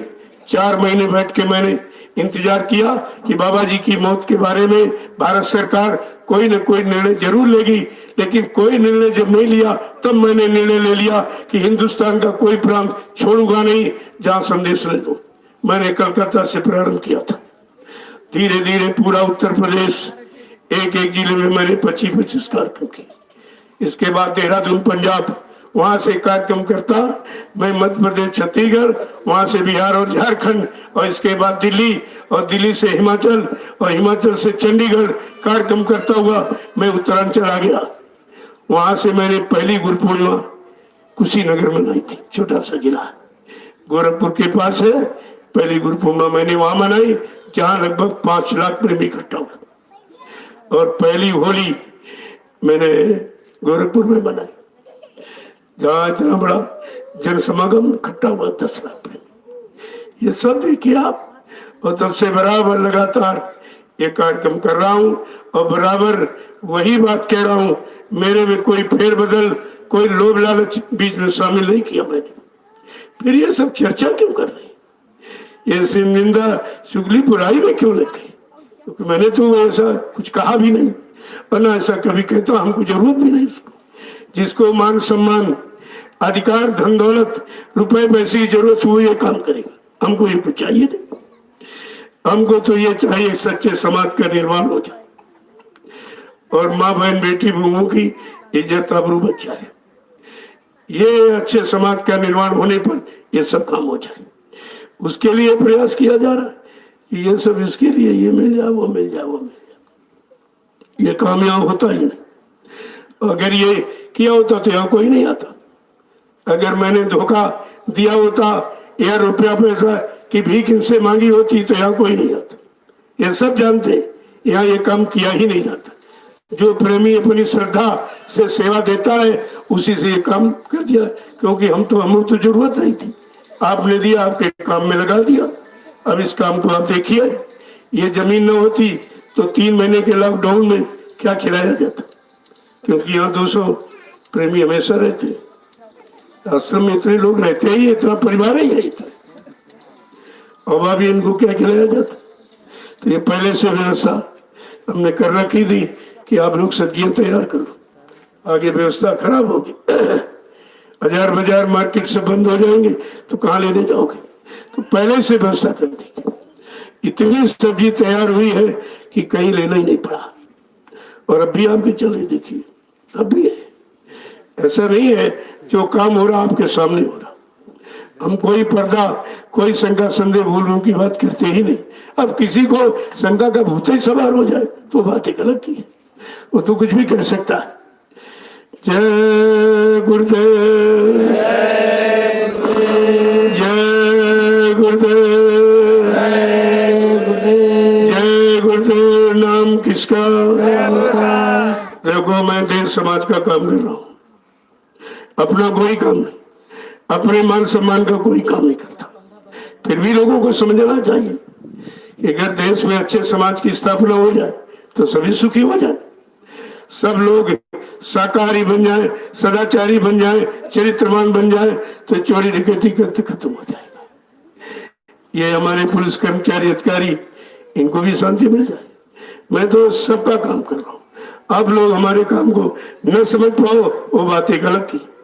मैं अपने लिए कुछ कहते नहीं, और कभी किसी से, सरकार से कोई कभी 2 पैसे की मदद नहीं मांगी, जबकि इतने बड़े बड़े कार्यक्रम, मेला कुंभ लगता प्रयागराज, करोड़ों रुपए सरकार का खर्च हो जाता, और उससे क्या फायदा मिला? एक कोई शाकाहारी बना पाए लोग, वो खुद ही गांजा भांग पीने वाले वहां इकट्ठे होते सब, वहां उनको क्या मालूम है कि सच्चा अच्छा समाज किसे कहते हैं, शाकाहारी सदाचारी ब्रह्मचारी किसे कहते हैं, किसके द्वारा देश समाज का कल्याण होगा, उद्धार होगा, ये किसी को मालूम कहा। और मैंने इतने बड़े बड़े कार्यक्रम किए, एक नया पैसा सरकार से, कोई मदद किसी से। तब भी सोच लेना चाहिए आखिरकार इनको जरूरत क्या है, क्यों इतनी मेहनत कर रहे हैं, क्यों इतना परिश्रम कर रहे हैं, और कुछ लेते भी नहीं है और किसी से मांगते भी नहीं। आखिरकार इनके अंदर ये क्या भाव है, क्या करना चाहते, इस पर विचार करना चाहिए था। एक सच्चे अच्छे चरित्रमान शाकाहारी समाज का निर्माण हो जाए, सब लोग खुशहाल हो जाए, सब एक दूसरे के काम आने लगे और खेती दुकान दफ्तर विधि व्यापार मजदूरी सच्चाई ईमानदारी से करने लगे और अपने बाल बच्चों की खिदमत सेवा करें, आए अतीत का सत्कार करें। जब कोई काम संसार शरीर परिवार का ना हो तो 1 घंटा सुबह 1 घंटे शाम आत्मा की घाट पर बैठकर परमात्मा का भजन करें। बताओ इसमें कौन सा खराब बात थी, कौन सा किसी का नुकसान कहा। मैं तो किसी का कोई नुकसान करता ही नहीं और किसी से कोई स्वार्थ का रिश्ता नाता भी नहीं रखता हूँ। मैं अपने पूरे परिवार को जगा रहा हूँ, भाई इसमें किसी का क्या नुकसान कर रहा हूँ। अपने परिवार को सबको चिंता होती, जिसको परिवार की चिंता नहीं वो परिवार का सदस्य नहीं माना जाता। तो ये परिवार 45 करोड़ का विघटन हो गया, बिखर गए, तो इनको इकट्ठा करना हमारे हर गुरु परिवार के सदस्य का परम कर्तव्य है। अब तुम अपना कर्तव्य नहीं समझ रहे हो तो उसके लिए क्या करें। अगर सब लोग जग जाओ तो जल्दी हो जाए। मैं अकेला हिंदुस्तान में सब जगह घूम घूम कर इतने लोगों को देखो इकट्ठा किया, एक भी आदमी मेरे साथ नहीं था। मैंने मेहनत करके ये इकट्ठा किया और वहां तो पहले से इकट्ठे, वो तो गुरु परिवार पहले से वहां है, वहां किसी ने एक आदमी इकट्ठा नहीं किया और यहाँ सब इकट्ठा किए गए। ये मेहनत आप देखिए, ये 8 साल में कितने प्रेमी जाग गए। क्या किया मैंने कि गुरु के वचनों की याद कराई। इस तारीख में ये कहा गया, इस तारीख में ये, इस सन में ये कहा गया। मैं मतलब ये नहीं, प्रमाण सहित मैंने सब दिया है। तब ये प्रेमियों ने सुना और सुन करके इनके अंदर विचार आया और तब ये देखिए इकट्ठे हो गए। यहाँ मेहनत करके ऐसे कोई खरीदे नहीं गए पैसा देके, ये काम यहाँ नहीं होता। और वहां तो दोनों जगह पहले से इकट्ठा है, वहां किसी ने 2 आदमी इकट्ठा। आज भी कोई एक आदमी नहीं इकट्ठा कर सकता, कोई भी। यह काम किसी के बस का नहीं है कि नए जीवों को निकाल करके और सही सच्चे रास्ते पर लाके खड़ा कर दे, ये किसी के बस की बात नहीं। ये वही करेगा जिसने स्वयं किया हो, उसको दर्द है इस बात का। हमको परिवार का दर्द है कि परिवार कितनी मुसीबत संघर्ष यातनाएं उठाकर इस परिवार को इकट्ठा किया गया। ये गुरु की मेहनत सब भूल गए। हमारे आपके लिए जिस महापुरुष ने 29 जून 1975 में जेल चले गए, 21 महीना बेड़ी हथकड़ी पैर कर रहे, ये किसके लिए, कौन सी खुशी थी। अभी तो लोग इसको, इस दर्द को नहीं समझ पाए हैं। जब तू अपने गुरु के दर्द को नहीं समझते तो तुम्हारा दर्द कौन समझेगा। आज वही दर्द हमारे अंदर है कि जितनी मेहनत से ये परिवार इकट्ठा किया गया, जिसके लिए संघर्ष यात्राएं तकलीफ उठाई गई, ये परिवार बिखरने न पावे, तो मैं उसी को इकट्ठा कर रहा हूँ। इसमें किसी का क्या नुकसान कर रहा हूँ। मैं कोई निंदा आलोचना बुराई तो करता नहीं किसी भी मजे तक। कोई मंदिर मस्जिद गिरजा गुरुद्वारे, कोई गीता रामायण भागवत पुराण कुरान बाइबल, मैं इसकी कोई निंदा नहीं, ये मेरा काम। जो निंदा करेगा वो कभी अच्छा काम कर ही नहीं सकता, उसको निंदा से फुर्सत नहीं। ये काम यहाँ नहीं होता। जब ये काम नहीं होता तो फिर चिंता क्यों लोगों को। अरे सब लोग जुड़ जाओ, जल्दी से लग जाओ और 10-10, 20-20 परिवार के लोगों को इकट्ठा करो तो तुम्हारा भी कुछ यश हो जाए, इतिहास में नाम हो जाएगा कि तुमने गुरु परिवार के लिए कुछ किया। यहाँ कोई नहीं कर रहा, हाँ कर रहा, केवल लूट रहा है। ये पैसा दो, ये सेवा दो, ये सामान दो, ये सम्मान दो, इसके सिवा तुमको किसी ने कुछ दिया आज तक बदले में? सही रास्ते से भी तुमको हटा दिया, वो भी नहीं आपको दिया।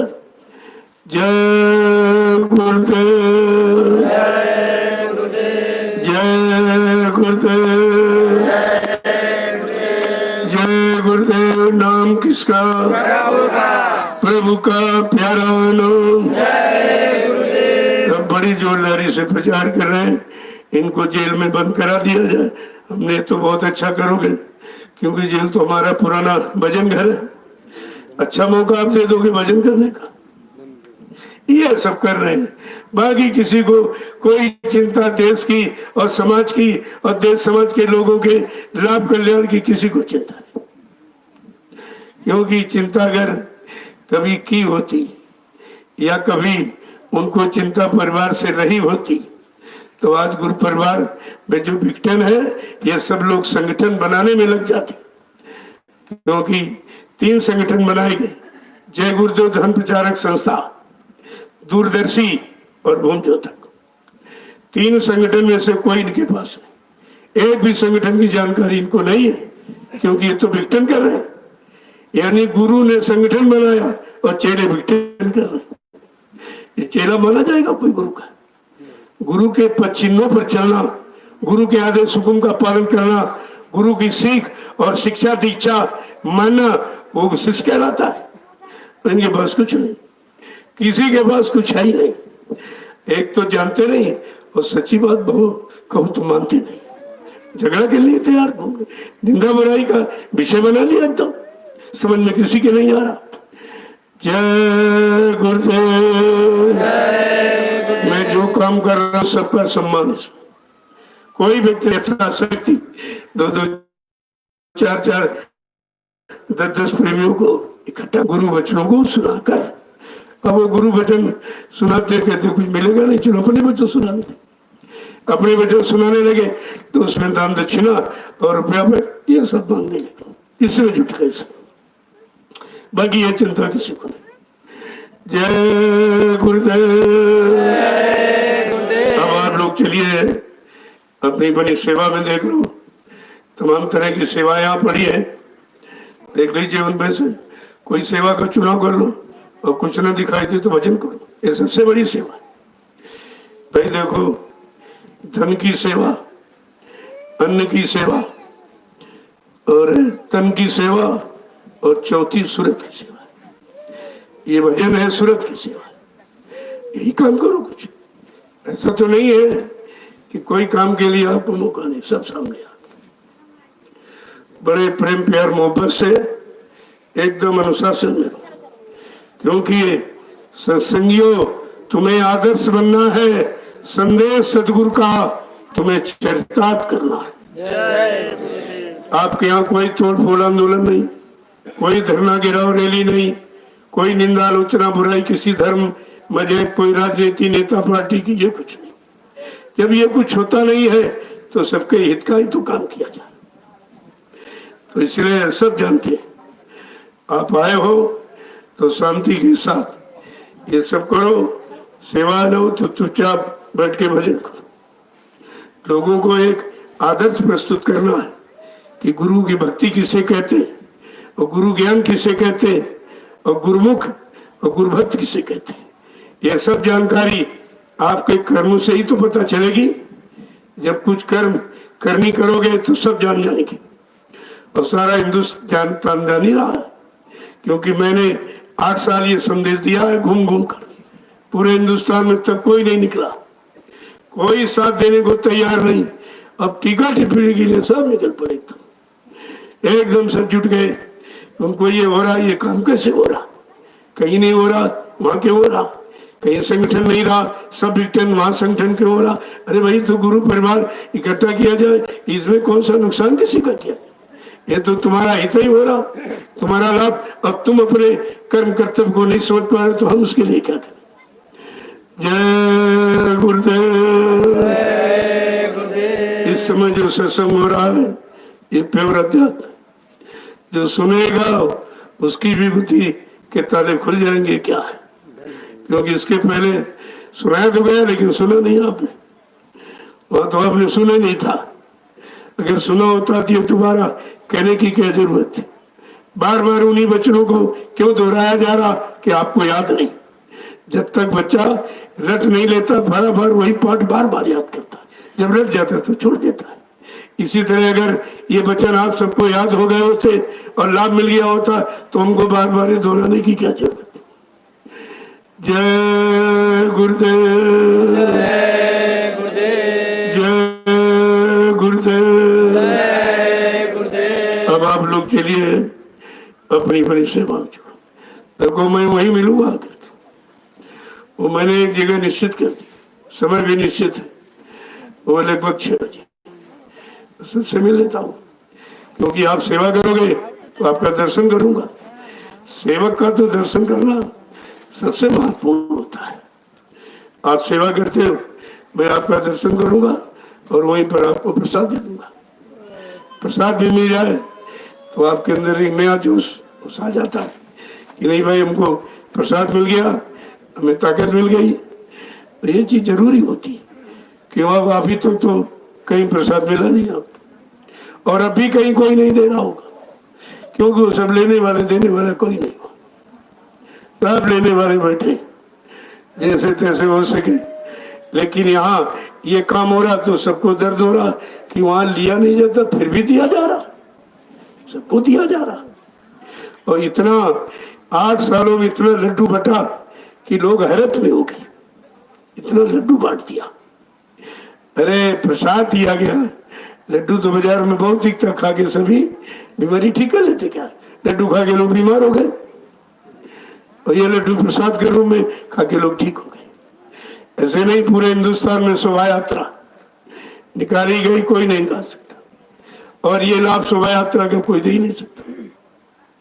इसको देखे लोग कितना अनुशासन, जो कर्मचारी अधिकारी हमारे पुलिस व्यवस्था के, वो भी बेचारे संतुष्ट हो गए कि अगर इसी तरह का समाज सारे देश में बन जाए तो भी सचिव तो है ही, वो सब मानने को तैयार कि अगर ऐसा समाज हो जाए तो बात तो सत्य।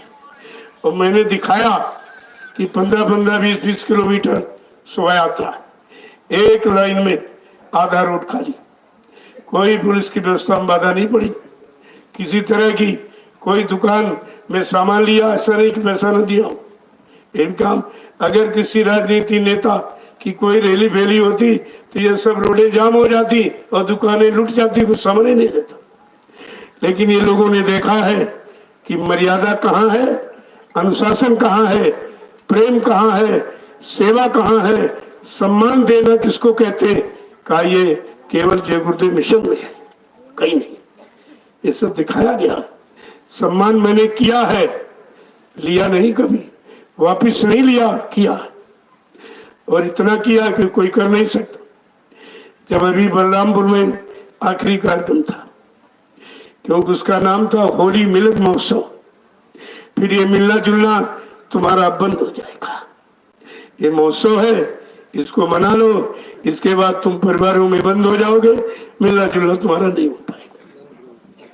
और वो पूरा फिर एक अचानक सूचना आपको दी गई, एक छोटा सा काफिला उत्तर प्रदेश की राजधानी लखनऊ से चलेगा और वो गोंडा और सरवस्ती और होता हुआ बलरामपुर पहुंच जाएगा, और वहाँ 5 दिन होली मिलन महोत्सव होगा। मैंने वहाँ आपसे कहा था कि जितने लोग यहाँ सत्संग में खड़े बैठे, इनमें से तमाम लोग शरीर छोड़ के चले जाएंगे, उनको आगे का सत्संग नहीं मिल सकेगा। और पूरी यात्रा मैंने बैठ कर की, 300 किलोमीटर पहली बार मैंने रथ पर बैठ के लड्डू बांटा, प्रसाद बांटा, और पुलिस कर्मचारी अधिकारी जितने, कोई चौकी, कोई थाना कोतवाली, ऐसा मैंने बाकी नहीं रखा, चाहे उनको बरकत न दी हो और प्रसाद न दी हो। एक एक कोतवाली में मैंने 10-10 हजार रुपए उनको बरकत में दिया है। कोई कर्मचारी अधिकारी नहीं कह सकता कि हमका हमारा सम्मान नहीं किया। अगर यही सम्मान इनका पूरे हिंदुस्तान में होने लगे तो न्याय सुरक्षा अपने आप कायम हो जाएगी। मैंने वो बिंदु पकड़ा है, लेकिन अभी लोग इस पर विचार ही नहीं कर रहे। तो मैंने इनका सम्मान किया है, इनको प्रसाद दिया है, और मैं बांटता 300 किलोमीटर यात्रा तय के 12:30 बजे रात्रि में आ गया था। 8:15 बजे वहां से काफिला चला था और 12:30 बजे रात्रि में आ पाया, सोचिए आप। और रास्ते में लोगों ने बड़ा आश्चर्य किया कि कितना अनुशासन है, कितना प्रेम सेवा भाव है कि प्रसाद बांटते चले जा रहे, एक लाइन में सब चल रहे हैं, आधी रोड खाली है, कोई प्रशासन का कर्मचारी अधिकारी नहीं कह सकता कि हमारी व्यवस्था में कोई बाधा डाल दी। ये काम मैं नहीं करता, मैं तो तुम्हारा ही काम कर रहा हूँ। कराया गया, हमारे हमारे पास कोई अर्धा पर्दा, कोई पाउच, ये काम नहीं है। जो कहता हूँ डंके की चोट पर, क्यों कहीं आप चले जाओ, सिवाय निंदी और सिवाय स्वार्थ लोभ लालच के सिवा वहां कुछ नहीं, आपको नहीं। परमार्थ तो किंचित मात्र भी वहां दिखाई ही नहीं देगा।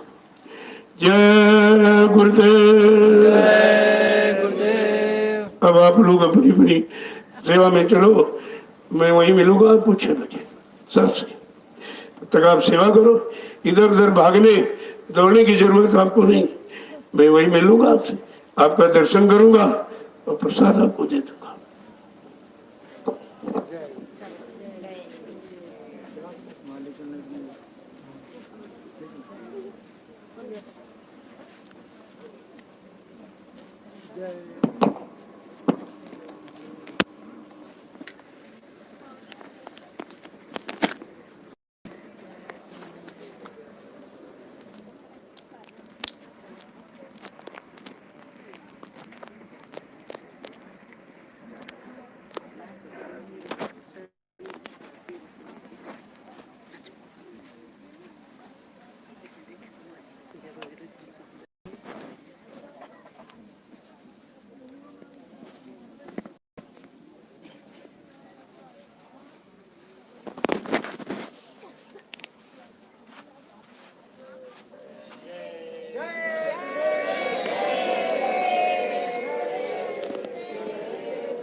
अरे क्या देख रहे हैं अब?